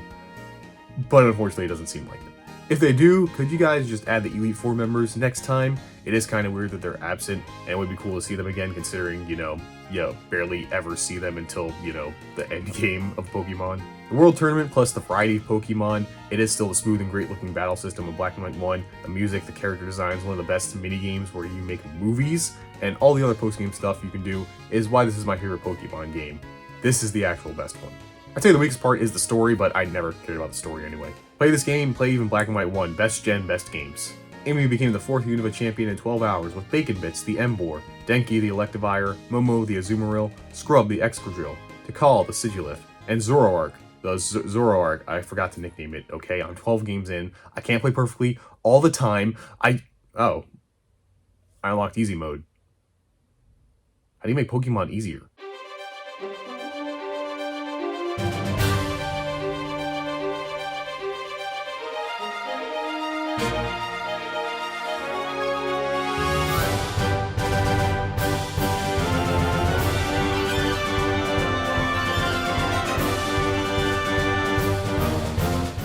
Pokemon experimented with 3D in the past, and now with the new 3DS, the original 3DS, because it was new at the time, that's why I'm saying it like that. I'm not talking about the console, the new 3DS, the upgraded version. Pokemon X and Y. First Pokemon games made entirely using 3D models. These are the Pokemon games I have played the least in my lifetime. These games take place in the Kalos region, based on the French best be very the, and during that you run into Team Flare. Look, I want you to look at these designs and tell me what you think. Personally, I think, oh, they look stupid. They are probably some sort of comedic relief. Nope, these are supposed to be a serious threat to Kalos and me. Okay, the leader Lysander's plan is to wipe out most of the population? Jeez, what the fuck? I didn't really pick up on that while playing the game at all. I mean, yeah, other leaders have tried to not alive some people, but that was a consequence of other things. This is a Pokemon character who is actively trying to commit genocide. That's pretty cool. Also, there's this whole backstory of Pokemon War 3,000 years ago. Who cares? The thing is, the game presents this story with too many cutscenes. Every time you enter a route or a town, some asshole comes up to you and is like, hey, you want to explore tough titties? Let me tell you some information for 5 minutes. And most of it's redundant info anyway, or it's just so the game can go, hey, remember this character is in the game? Of course you don't. And then when you actually get to explore the routes, they are very linear. Unlike previous games where there is plenty of optional areas, here the routes seem to have no diversions. It's a straight line every time. Oh, maybe you can turn sometimes. Also, these assholes won't leave me alone. They say they're my friends and rivals, but I don't know anything about them, because they just show up sometimes, and then they just battle me, and they leave. Go away, I don't know you people. There's this point where after the first gym, you don't make it to the second one for several hours, because in between is a bunch of cutscenes trying to set up bullshit you don't care about. I'm trying to catch them all and get out of my way. Like I said, I'm fine with a more involved story with Pokemon, but the way they did it here feels so rigid. Like, they know kids are playing and they would get distracted, so they made the areas in such a straight line and have characters repeat stuff so often just to make sure that you don't miss the very basic plot that's happening. Luckily, gameplay-wise, when you actually get to play the game, it's really fun. Obviously, graphics for the time were amazing for Pokemon and for the 3DS. The first main Pokemon game in 3D was a long time coming. All the Pokemon in it, old and new, look great with all their 2 animations. It does make the actual move animations look cheap in comparison. I mean, I get it, they can't completely animate several hundred Pokemon with unique animations for each move they can learn, but it does seem kind of cheap when you see the model stay still and go apeshit all over the screen like someone is dragging a PNG around in image editing software. Because of all the 3D, unfortunately the game can suffer from lag, especially in double battles, or sometimes during regular ones. Thankfully, the pace of them is about as black and white as before, so it never goes on for too long. Then, of course, is a great feature they added, customization. Yes, you can finally customize your trainer, from hair, clothes, accessories. Yeah, the default designs are great, but since you're playing a nameless, voiceless character that is supposed to emulate you, might as well let you customize them. Now this game did add two big changes to some of the mechanics of the game, and that was Fairy types and Mega Evolution. Like how Steel and Dark were made to balance Psychic, Fairy was made to help balance the Dragon type, as Dragon types, because as I said in Gen 3, are universally really good. So Fairy are the only type that are not affected by Dragon type attacks, and are even super effective against them, adding a third type that is. And like Steel and Dark, this made previous Pokemon take on the Fairy typing where applicable. Why Mr. Mime? I like Fairy types personally. Dragons did need some kind of nerf since the only thing they were weak to were Ice and Dragon themselves. Something that definitely affected competitive battling more than anything in the single player, but I think it's a good change. Then Mega Evolution. I love Mega Evolution. Only certain Pokemon can do it by giving them a Mega Stone. They can Mega Evolve, which dramatically boosts their stats and maybe even changes their type and abilities. I love this mechanic. I don't really care about strategy or whatever with this one. It is there. I just love the whole transforming your Pokemon and getting a buffed version that could be completely different. This is a thing that had so many possibilities, and they just take it from me. Other features I don't really care about myself personally, but I feel like some people would get upset if I don't mention them. Horde battles. They're cool for shiny hunters, I guess. And the new minigames, Pokemon Ami and Super Training, are fun little minigames you can play whenever, as I did when I was a kid, but today, I don't have time for that. I will say Pokemon Amy is broken as a mechanic. See, doing this, petting your Pokemon and feeding it Pokepuffs, could these real world things for fuck's sake? This increases a new affection stat, which is very different from friendship, which when increased, your Pokemon will now take a mortal blow for you. Seriously, they will take a hit that should have killed them, they will land critical hits more often, and just shrug off status effects for free. Yeah, it's completely optional, but the benefits are so good, why wouldn't you do it? The last big change was how you gain experience points. In every game before Gen 6, after a battle, the only Pokemon that got experience were the ones that participated in the battle. Makes sense, right? The only way to give another Pokemon experience without battling would be an item called the EXP Share, which as the name states, shares EXP with another party Pokemon. Gen 6 would change this drastically, as after the first gym, they give you the EXP Share, and now every Pokemon in your party gets experience after a battle. It's less than if they participated, but personally I like this change. It doesn't really make the game easier in my opinion, it really just lowers the time it takes to grind, which is always great. You also now get EXP for catching Pokemon. That might be a little much, but hey, a reward for people trying to complete the Pokédex, I guess. And yes, this change is now forever, as every Pokemon game since this one does have this. Now this one, I admit, is an irrational thing that I'm sure most people don't care about, but for some reason it bothers me a lot that X and Y just keeps calling back to Generation 1. You get one of the starters in the game. The first dungeon-like area you enter is a forest with a very similar layout to Viridian Forest. There's a Snorlax blocking your path. Someone gives you a Lapras for free. Like, it's not like a negative thing against the game, obviously. It's just something that bothers me personally. It's just, I don't know, it feels like a strange choice. Like, why pick now? Why pick this game? It's not some big anniversary, I think. At least I'm not aware of one. Another thing I don't care for in this game are the gym leaders. In fact, the whole Pokemon Master Journey is starting to feel less and less relevant as time goes on. It's like with all the other shit going on, sometimes I would be like, oh yeah, I have to do a gym to progress, I forgot about those. It seems they just couldn't blend the gym into the story as good as Black and White, and once again, gym leaders only exist as far as their gyms. Well, besides Karina, the fighting gym leader, but once you're done with Mega Evolution and her stuff, she's gone too. They all just cease to exist after you beat them. And besides Karina, who again just encountered a couple times in the story, and Viola because she's a waifu, I couldn't tell you any other gym leader from this game. They're all very forgettable to me. Foomt beat the French after they surrendered in 14 hours. I didn't have a timed end screen in this game, it's just a guess. With Slim the Snorlax, Yivsin the Delphox, Abby, Beedrill, Leah the Emolga, Casey the Blastoise, and Brawl is best. And then, for the first time in Pokemon, we got no third version, or a sequel to X and Y. Yeah, as of this video anyway, the only games that take place in Kalos with these characters is X and Y. And yeah, while it's not my favorite Pokemon game, considering X and Y seems to kind of be stuck in 3DS hell, hopefully Nintendo does something to bring it out of it. If not a re-release, maybe some sort of remake, but that's probably like years from now. While no sequel, we did get a remake. Of course, it's their time. Gen 3 got their remake on the 3DS. Oh, I get it. With Omega Ruby and Alpha Sapphire. It's good. The plot is slightly different and presented in a better way with actual camera angles and cutscenes, ooh. I played Alpha because I'm a beta, so this time I went against the Pirates, and they are still the best looking evil team, especially Shelly. Yeah, I'll work under her all day if you know what I mean. By the way, Team Aqua also wants to commit genocide by flooding the world, Old Testament style. Is the person writing the evil team motivations good? So there's a lot of mass murder going on lately. There's also a new post-game episode called Delta. I didn't do it because it's just to catch Rayquaza and Deoxys, but the new character they made for it, Zinnia, who I like design-wise and personality-wise, she has the best battle theme in Pokemon. Like, you can't argue with this.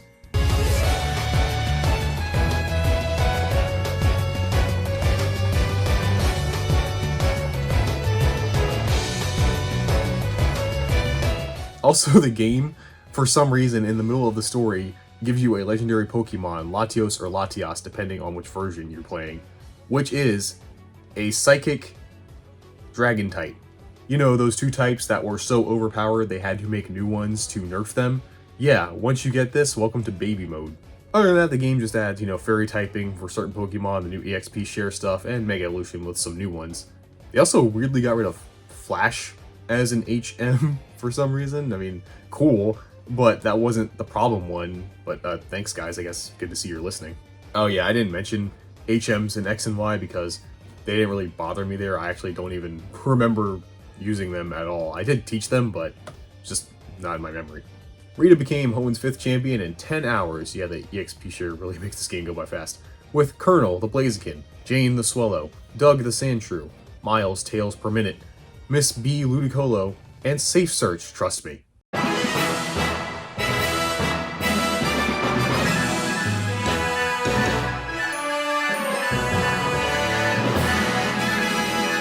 Once again, on 3DS, we got Pokemon Sun and Moon. It's a Pokemon game, alright. This time, though, you're not trying to be the very best like no one ever was. That's right, in the biggest shakeup in the Pokemon formula, gone are gyms. Instead, you are in the Alola region based on the islands of Hawaii. And being a region in the boonies, it doesn't have a Pokemon League. Instead, they have island trials, a bunch of kinda unfun tasks that end with you fighting a superpowered version of a Pokemon called a Totem Pokemon. In fact, after this game, they just go back to gym, shows you how well this went over. I mean, they're not bad, it's fine to mix it up every now and then. The problem is, the stuff they have you do is no different than a puzzle in a gym. They just get rid of trainers and make it wild Pokemon, and the boss is a big Pokemon instead of a gym leader. And there might as well be gym leaders, with each trial being run by a captain, and they all specialize in one type. Like, there's barely any difference from a gym at all, so what's the point? Then after completing all the trials on an island, you fight the kahuna of that island, which acts as a sort of gym battle anyway, so what's the difference? Now, I actually really like the story of this game. It revolves around the Aether Foundation, not an evil team per se, but pretty sus. Their mommy, I mean President Lusamine, becomes obsessed with weird Pokemon-like creatures called Ultra Beasts. Over a period of time before the game started, this obsession made her become neglectful and abusive to her children, Gladion, who runs away to join a gang, and Lily, who runs away taking a Pokemon Cosmog, which her mother was going to use to summon Ultra Wormholes to make Ultra Beasts pour into Alola. Eventually, the family all come back together as Lusamine moves her plan forward, and she uses Cosmog to send herself to Ultra Space, so she can be with the Ultra Beast she loves so much. Lily, who is very timid and not even a Pokemon trainer at the start, decides to go into Ultra Space after her because, well, it's still her mom. She may be crazy hot, but it's her mom, dude. After saving her, she decides to help her mother recover from her craziness by seeking help in other regions, and Gladion stays an emo boy, but he's a good emo boy. Now, obviously, I cut a lot of stuff out for time, but yeah, I love this story. Actually, in my opinion, it's the most mature story and one that relies a lot on the strength of the characters, and I love the characters. Lusamine isn't the best antagonist. I still kind of give that to Getsis in Black and White 1 specifically, and while I don't usually like the whole she's crazy excuse instead of an actual reason why they're doing the bad stuff, she's hot, so I give it a pass. Gladion doesn't get that much, but he is shown to be a caring brother to Lily. Also, how do you not love the Shinibio pose? Finally, I love Lily. She is to me hands down the best Pokemon character in all the games. I will take no questions. Her development from a timid girl afraid of Pokemon and battling and seeing her stand up for herself and is willing to go to a different dimension to save her mom, I think is pretty cool. And the fact she actually has an ending to her story, that's pretty satisfying too. How often do we get that in Pokemon games? Now, I only have one major problem with the story. Me. Yes, me or you. You're not really involved in any of this, you just kinda stand there menacingly. You're not really integrated into what the no last name family has going on. The only reason you're here is because you're good at Pokemon battles, and Lily isn't a trainer, and Gladion loses to you 4 times, so someone has to spank mommy, and I'm happy to volunteer. The main reason it feels so unnatural is the same problem with all Pokemon stories. Your league, or in this case Island Challenge, is supposed to be the main focus of your journey. It's what every game starts with and what each one ends with, so what else am I going to take it as? Not to mention, remember the whole gotta catch 'em all thing? You may have stopped putting it on the box, but I haven't forgotten. It's why I hate the evil team part, since all the other shit of Pokemon is what most people playing want to focus on. The constant diversion to less interesting domestic terrorism with a side of genocide is something I don't want to waste time on. I gotta catch this Pichu. When I am actually interested in the domestic terrorism going on, now all the journey shit is the thing that becomes the distraction. Pokemon just can't seem to find the right balance of integrating the gym and or island stuff or whatever it is in with the other things. It's why I think Black and White 1 has the best story, because it's the game that had all that stuff the most naturally integrated in the best way, and even that's not perfect. If Pokemon really wanted to shake it up, they should have gotten rid of all the journey stuff together in this game. Yeah, I know that they think it has to be there, but why not have the story of this game be, you move to a new region, you have to be pretty good at Pokemon battles, that Lily notices you and asks for your help since she doesn't know how to battle. Yeah, that's what they kinda do in this game, but throwing in this island challenge to have some semblance of a typical Pokemon journey just feels unnecessary. Personally, they should have treated this one like the game's Coliseum and XD, where you just play through a story trying to stop whatever shenanigans the teams got going on. No gyms, no leagues, no challenges. Something more along the lines of other RPGs, you know? Not to mention, because of this, other characters get the shorter end of the stick more than usual, like your rival, Hal. He's okay, I guess. He's very easygoing, cool. You kind of get something about how he keeps losing and finding strength or whatever, but it's barely there and not conveyed well, especially with all the other stuff going on. He feels very redundant. Like the challenges being there because they have to have something, he's just here because Pokemon has to give you a rival you fight every so often. There's also another team, Team Skull, who are more like the rocket magma plasmas you expect. Who I love, by the way. They are all a bunch of dorks that are trying to act tough by acting like fake gangsters. It's adorable. They do try to have them be part of everything too, because it's implied their leader Guzma was some failed trainer who started a gang because he was salty from losing so much, but none of that has anything to do with anything going on. Like, why are they here in the story? We already have the Aether Foundation. It's just more redundancy. It's a shame, because while this is my favorite story, I can't say it's the best or really even great, because it keeps getting bogged down by how Game Freak or Nintendo or whoever seems so scared to make such a drastic change to the formula they have. And they really should change the way the story and characters are presented, at least, because guess what, gameplay wise, it's just Pokemon again. I know, I was shocked too. Really, since abilities, they just haven't been able to find that new mechanic, that new sauce that really changes how the game is played. And now they start doing the worst thing, and every generation since this one just has some new type of mechanic. So they got rid of Mega Evolution, which, huge L on that, by the way. Everyone disliked that. Instead, we have Z moves. They suck. Instead of a cool transformation that lasts the rest of the battle that could change you and your opponent's strategy depending on what happens to that Pokemon when they Mega Evolve, here we have a special move you can only use once per battle that does a lot of damage. Okay. And they look like shit too, because they can't do an individual animation for all 809 Pokemon. So instead, it's a bunch of big effects while your Pokemon's model just stands there. Whoa, epic. Some Pokemon get special animations like your starter, but I'd rather have everyone have one than like 7. But look, I clearly understand that that's not feasible with the 800 Pokemon they have, which is why Mega Evolution was so great for development too. You just pick a handful of Pokemon each gen instead of all of them. It was perfect.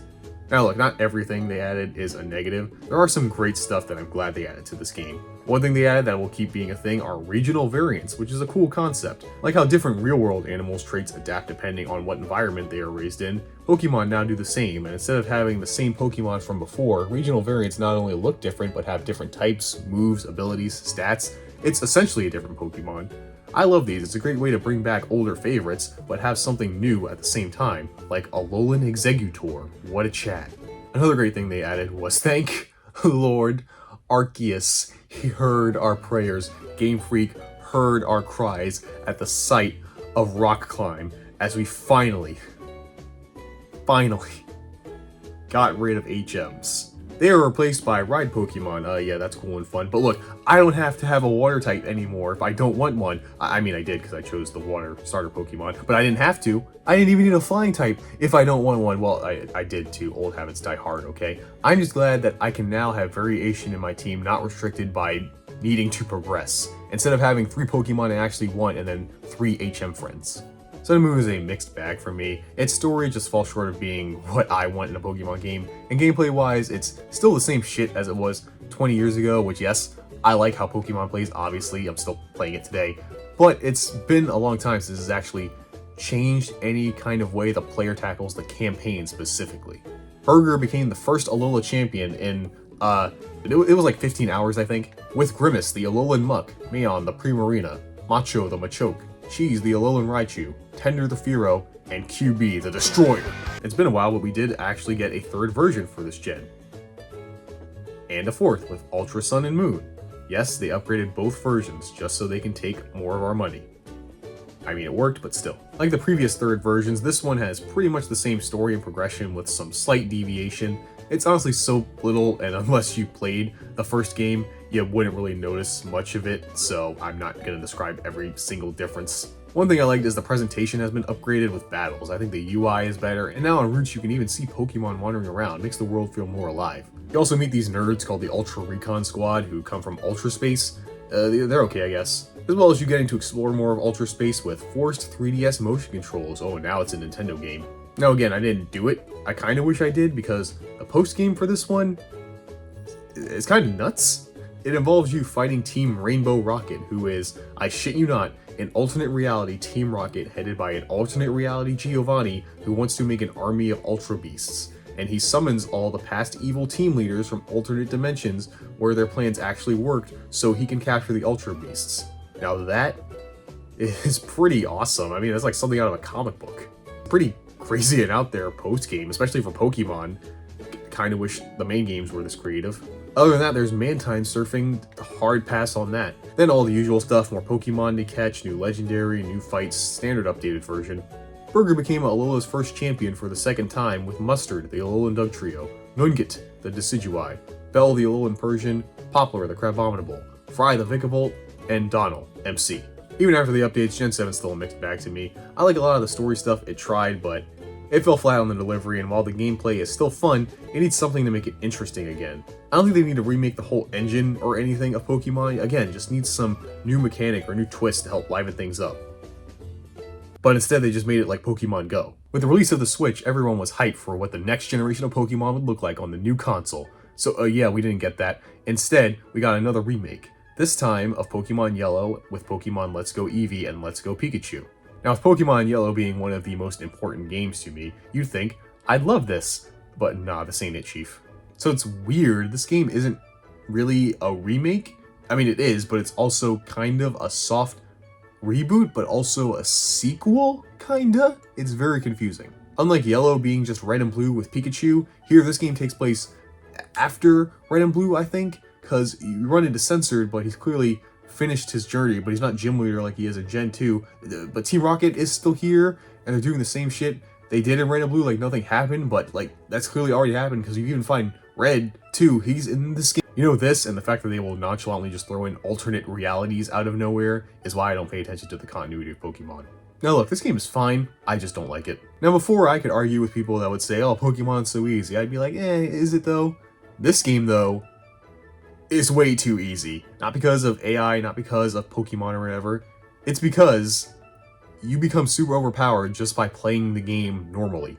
Let me explain. Now during wild encounters, you don't battle Pokemon. Instead, to appeal to the casuals, you now simply throw a Pokeball like Pokemon Go, which I play every day. I actually don't mind this, although I do find the controls to be bad. It's not as smooth or intuitive as on your phone.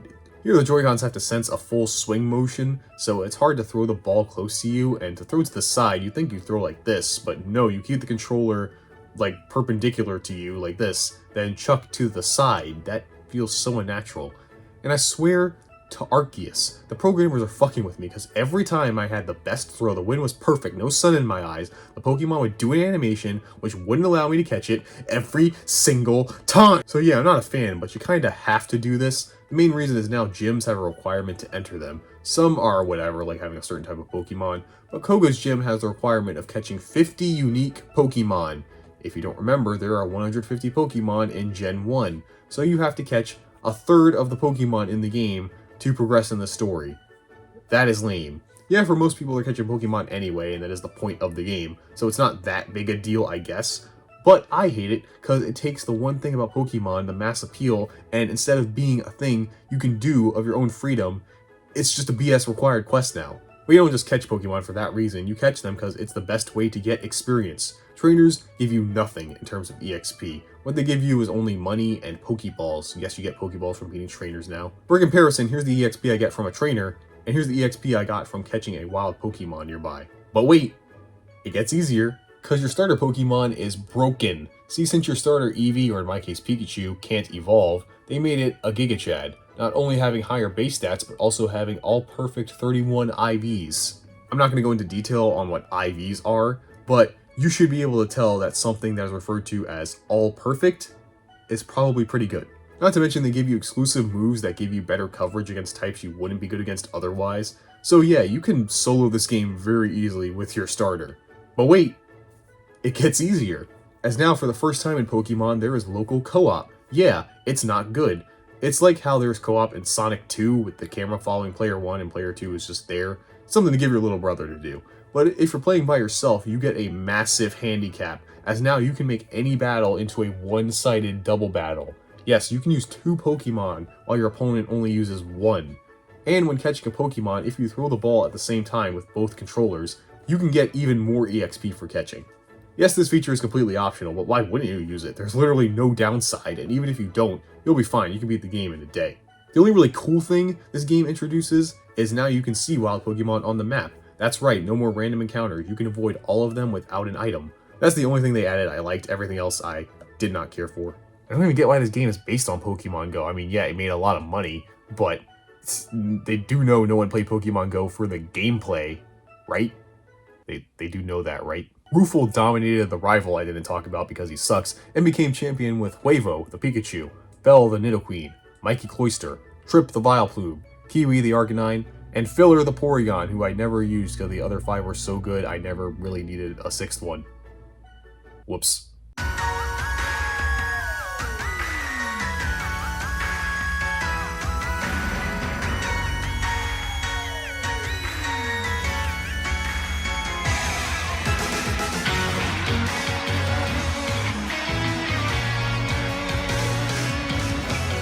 Well, Let's Go was a good primer for Switch Pokemon, and we did get an official new gen with Pokemon Sword and Shield eventually, a good game that people kinda shit on because a tree looks bad, which it does, but the game is still fun. Fun fact, on this channel you can find a full Let's Play of me playing Pokemon Sword for the first time. Check it out, it probably hasn't aged well. Here we are in the Galar region based on our friends across the pond, and one of the times I wish Pokemon had voice acting because I would love to hear these people say these words in the most Cockney accent ever. Well, they didn't do it in the anime, so they probably wouldn't have done it here either. The story to this game is kinda weird, so once again, it's the gyms and stuff, which I'll talk about in a second, except I get my wish, I guess, because the whole time there's some evil plot going on in the background, but the adults in the game actually do something about it. They actively tell you, oh yeah, ignore all that stuff and go do the gym challenges. And yep, I like that personally. Of course, there is a point where you have to step in at the end and help out, but the fact that there's no section that deviates from the gyms for like a few hours is something I love. I don't care what you think, I like it. I mean, this is what they should do, you know, just pick a lane, and because of it, the story of me going on my journey felt more focused. When we do unfortunately have to get involved, the whole actual plan is pretty stupid. This guy Rose says, hey, in thousands of years we're going to run out of energy and resources, so he's going to destroy Galar now, so that doesn't happen. Okay. Look, I just like the fact that they actually managed to get you to focus on your journey. It's crazy, I just complained about this and then they fixed it. The battles all take place in these areas that look like soccer fields. Yes, soccer. I will always call it soccer. Just because it's based on England doesn't mean I have to talk like in England. Seeing the crowd and this camera effect when you're deciding what to do as the camera pans over your Pokemon makes the whole thing feel much bigger and grander than before. Also like all the gym leader designs and personality wise, just again, kind of wish they were more involved. Like when all that stuff with Rose goes down, they just kind of disappear, even though we know they're in the stadium when it happens. Where'd they go? Also, I think this is the first game that has version-exclusive gyms. Do I want Muscle Girl or Thick Mom? How do I choose? This is also the first game in a while where I actually kind of like the rivals. Yes, rivals, multiple. Bede, who I call Bidet, is your classic asshole rival that wants to prove he's strong, and after getting too into proving himself by destroying a historical mural, don't ask it's the whole thing, he eventually ends up becoming a gym leader. Kind of a weird arc for him, but I'm glad they kept some kind of dickery in the game. He's He's not as good as Vesuvia, but I'm glad they're bringing it back. Marnie is adorable. I kind of have nothing else to say about her. She doesn't get much either, some stuff about her trying to prove herself since her brother is a gym leader. I just think she's cool. Moving on. Hop. He would have been cool. He's Hao's story, but improved. With Hop being the younger brother of the champion of the region, Leon, he feels he has to be the best like no one. But after a crushing loss to Bidet, he starts realizing, maybe I kind of suck. And starts going through a crisis trying to figure out what strength is and what it means to be strong. And in a cool way, the game conveys his uncertainty by showing you that every time you battle him, he's constantly rotating his team of Pokemon. Showing through gameplay his crisis as he tries different Pokemon thinking some new team will get him wins. That's cool. Pokemon telling a story through gameplay is cool. I wish every game did that. Not just talking about in terms of Pokemon either. What I don't like Hop though is he shows up all the fucking time. Every time you try to leave a town, he wants to battle you, and every time you use a super effective move or land a critical hit, he wastes more of your time by talking about it. Like, fuck off, man, I want to catch some Pokemons. Honestly, since X and Y, I have not liked the new story focus in the Pokemon games. Like I said, I don't care about Pokemon lore, I just want to play the game. Honestly, Gen 5 was pushing it, but at least that was good. All the rest have been okay to boring. One thing that's interesting is this game doesn't really have an evil team, per se. I mean, there are the people that work for Rose, but they're just kind of, minimum wage employees. Some would say there is one with Team Yell, because they kind of fit that mold a bit more, and they have team in their name. But like Team Skull, these guys are just dorks. They're a bunch of simps for Marnie, specifically. Usually messing with the competition in you in order to give her a better chance. They're not really into, stealing Pokemon or causing trouble. They're really just a bunch of fans. I mean, I like them. Like I said, I prefer that they make all these whatever evil team you consider or whatever you call them just a bunch of nerds. It's cute. I love how every time you fight Marnie, they just show up out of nowhere and are in the background cheering. I don't care what you say, that's funny. I prefer this over, the mass flooding, recreating the universe, genocide any day, like forget all that serious stuff. It's Pokemon, let's have fun with it, right? So gameplay is actually pretty good. The new mechanic is Dynamaxing, where your Pokemon gets fat. It's better than Z moves, but I still don't like it. It only lasts 3 turns, so you can easily wait it out, and good god, the animations take so long. Yeah, I'm not speedrunning this, and the animations are nice, but considering every important fight uses it, it feels like it adds an unnecessary amount of minutes to it. Minutes! But yeah, Dynamaxing, I don't really care for it. What I do love is we have open world Pokemon, well, not really, kind of. It's a single area called the Wild Area that you can not only catch Pokemon in, but also interact with other players online. This is sick, and something I hope Pokemon expands on in the future. With the new multiplayer, they add raid battles, where you and 3 trainers team up to fight a Dynamax Pokemon, and at the end, you can catch it and get a bunch of items like rare candies. Like, way too many. Rare candies are usually items in Pokemon that just give your Pokemon a free level. That's pretty much what they do. But here they introduce special types of candies that give your Pokemon a fixed amount of experience. Sometimes, it's a lot of experience. Seriously, you can grind your whole team to a high level by just doing these raids, or maybe like an hour or 2. I ended up doing that myself toward the end of the game, by accident. I didn't realize they gave so much, it's been a while, I kind of forgot, so it just kind of happened. The one problem I have with the raid battles is the pacing is very bad. You have to wait for each Pokemon in a turn to do their move one after the other and see all the extra effects that happen. It's worth it, and once you get high enough level, you can almost one-shot most of them, but when online with the Switch's forced Wi-Fi connection at the time, it's pretty janky and overstays its welcome. Now design-wise, I do like the character designs of this game, which if you're used to Pokemon, you can tell the direction has changed, and honestly, I like them a lot. I'm not into some of the Pokemon designs, and the whole round hair thing is weird to me. I know it's a cartoon, but it just feels artificial. Graphically, while yes, the environments in the wild area are not rendered the best, I think the game looks pretty good. This is the first HD main Pokemon game, and the animations, models, and more closed-off environments all look really good to me.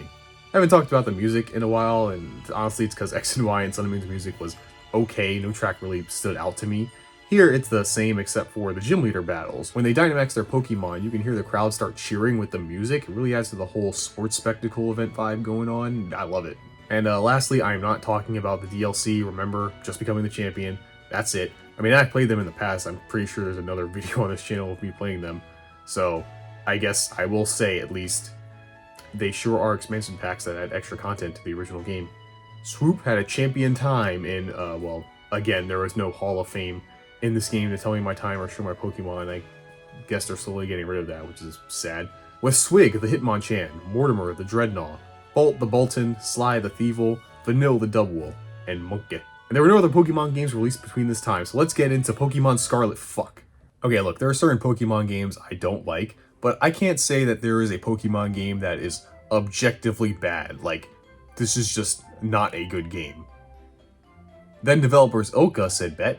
Brilliant Diamond and Shining Pearl are remakes of Gen 4, not Platinum, the other ones, not Platinum, and instead of improving the very flawed games, they somehow made it worse? Not the pacing of battles, that's fine, that's not the problem. Problem is, the game isn't finished. It has numerous bugs, glitches, audio issues, and game-breaking bugs that keep you from beating the game. And you know what? I never experienced any of it. Yeah, I hate to be that guy since I was on the other side for other games that were broken at release, but both times when I played this game when it came out and when I played it recently for this video, I had no technical issues with it. I did experience some weird stuff, and I did think the encounter rate was a bit too high sometimes, as well as the controls now allowing you to go off the usual grid of Pokemon games, but it still acts on a grid, so you again get weirdly glitchy states. But overall, I had no game-breaking issues when playing the game personally. I made it through fine. One weird thing they did, since, you know, now they have the EXP for everyone thing, which Gen 4 did not have originally, instead of, you know, balancing the game around that, they just decided to make other Pokemon used by leaders and most important fights in the game top tier by giving them great stats, EVs, IVs, and special held items you'd only ever see in competitive battling. Which is cool, I personally like that, but I mean it kind of goes against the whole make a game for kids philosophy when you bring in the meta. They also kept the Poketch, why? Another reason why it's just not that great is compared to what Pokemon has been doing recently, and especially the other remakes, it's not really a step forward. It's really like 5 steps back. Like, you can't customize your trainer, you just buy costumes, and we're back to random encounters, even though the last 2 games got rid of that. It really feels like a rushed job. Like, they just needed some time between the next actual Pokemon game, so they just shoved this at some developers to poop out a remake because they can't go a full year without releasing something Pokemon related. And it really sucks because I think out of all the Pokemon games, Gen 4 is the one that needed to update the most, and what we got was less an update and what felt like more a fan remake, but that's an insult to Pokemon fans. Tocina somehow beat Best Girl again with Rad Chad, MF Houndoom, Kip the Torterra, Gordon Luxray, Mob the Golduck, and a really cool Radical Rex. Well, thankfully this is just the one time, and after this the Pokemon Company will undoubtedly make sure that every game released after this is made with that Nintendo polish and runs smoothly with absolutely no technical issues whatsoever. No, I'm not segueing into Scarlet and Violet. I'm segueing into section of the Pokemon video I didn't want to have to make. So you may have seen recently that I made a video on Pokemon spin-offs and included Legends Arceus, which by everyone else but me is actually considered a core series Pokemon game. I can't even begin to apologize for my actions. It was irresponsible, deplorable, and downright racist. Many of you have expressed your disgust with these actions, which is perfectly valid and I definitely agree with, and even though I have tried to justify my actions in the past, I don't want to make any more excuses. I messed up, plain and simple, and I understand that for those of you watching who didn't know about this part of me, no longer want to support me. I could make up for it by giving my thoughts on the game in this video, but I already did that in the other one. I think the best way for us as a community to move past me labeling a children's game as a different type of game is to ignore it.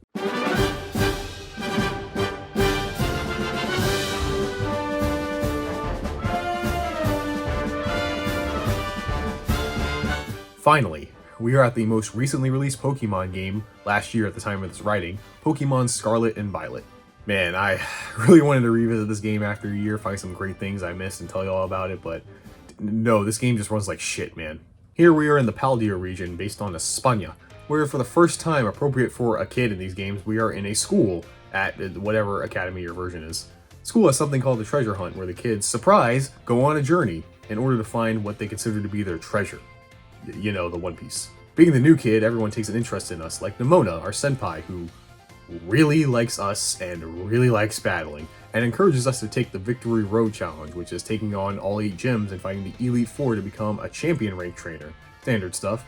Another kid, Arvin, wants our help to take on Titan Pokemon, big chonkers who guard special plants called Herba Mystica, which Arvin needs to heal his dying dog. Finally, a mysterious person called Cassiopeia contacts us to help them defeat Team Star, a local delinquent group causing trouble around Paldea. During this, we have our legendary Pokemon who acts as a bike who has a connection to Area Zero, a mysterious off-limits area of Paldea, as well as the Pokemon Professor of this region, who differs depending on what game you chose. Man, a lot of meaningless version differences in this one. So here's the thing, I've already made a video on this game last year when it came out, and most of my thoughts have not changed in terms of the story. If you don't want to go watch that, well, I think the story for Arvin's deal is the best, but his gameplay of just a lame sort of raid battle is not that engaging. The Starfall Street has the worst gameplay using this new Let's Go feature, no relation. That is pretty much an auto-scroller, and the story is fine. I do still love that they make the evil teams quote-unquote nerds, keep that up. I personally love the Victory Road gameplay the best since it's Pokemon. Look, I know I've been complaining about how they haven't been mixing it up and all that stuff, but I still like it. I know it's after 20 games, but I want to be the best and catch all the Pokemon. It's a simple formula, but it works. Doesn't mean I don't want innovation, it just means I'll keep playing it. They got me by the balls, man. Now the biggest problem I found when playing this game after a year is also its best feature, the open world aspect. Yes, this is the first truly open world Pokemon game. The entire world map is open, and if you see something in the distance, you can go there right away. That's really cool. But because of it, the stories are told in pieces and it never really grabs me because, like many open world games, you're so busy doing the other fun stuff, and when you get back to it, you're like, oh yeah, I don't remember anything that's happening. Another thing is, despite being open world, there's still an order the game expects you to play all the instances in, and it's weird too, because going off of levels, it expects you to go the one way, then take the road back to the other side, then go back to the other side after that, and then it's just all over the place. Since each gym Titan base are all their own instances separate from the open world, I don't get why they didn't just scale it every time you beat one. Like after beating a gym, all the other instances go up to say 4 or 5 levels. I think this method is better for people playing the game casually, so if you're actually doing these in an appropriate amount of time, you never feel too over-leveled, and it helps to add to the open world aspect as you can now truly do them in any order, but no, I have to wait to do the ice gym later because they're too high level. Well, isn't that much a problem for me since raids are back and still give a ton of EXP candies, thank you.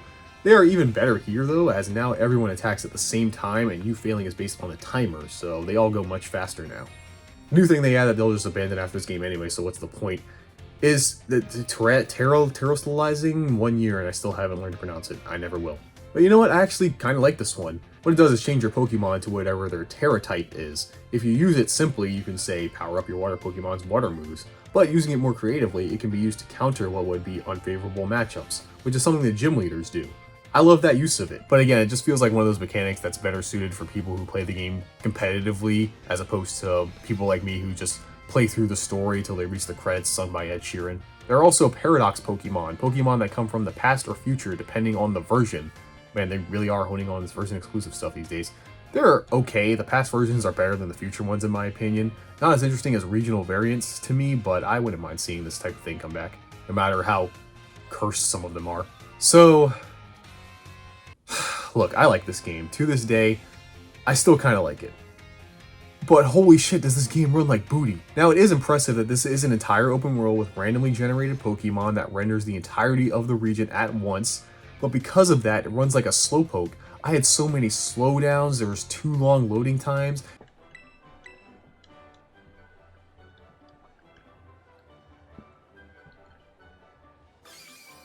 Oh my god, I thought it crashed there for a second.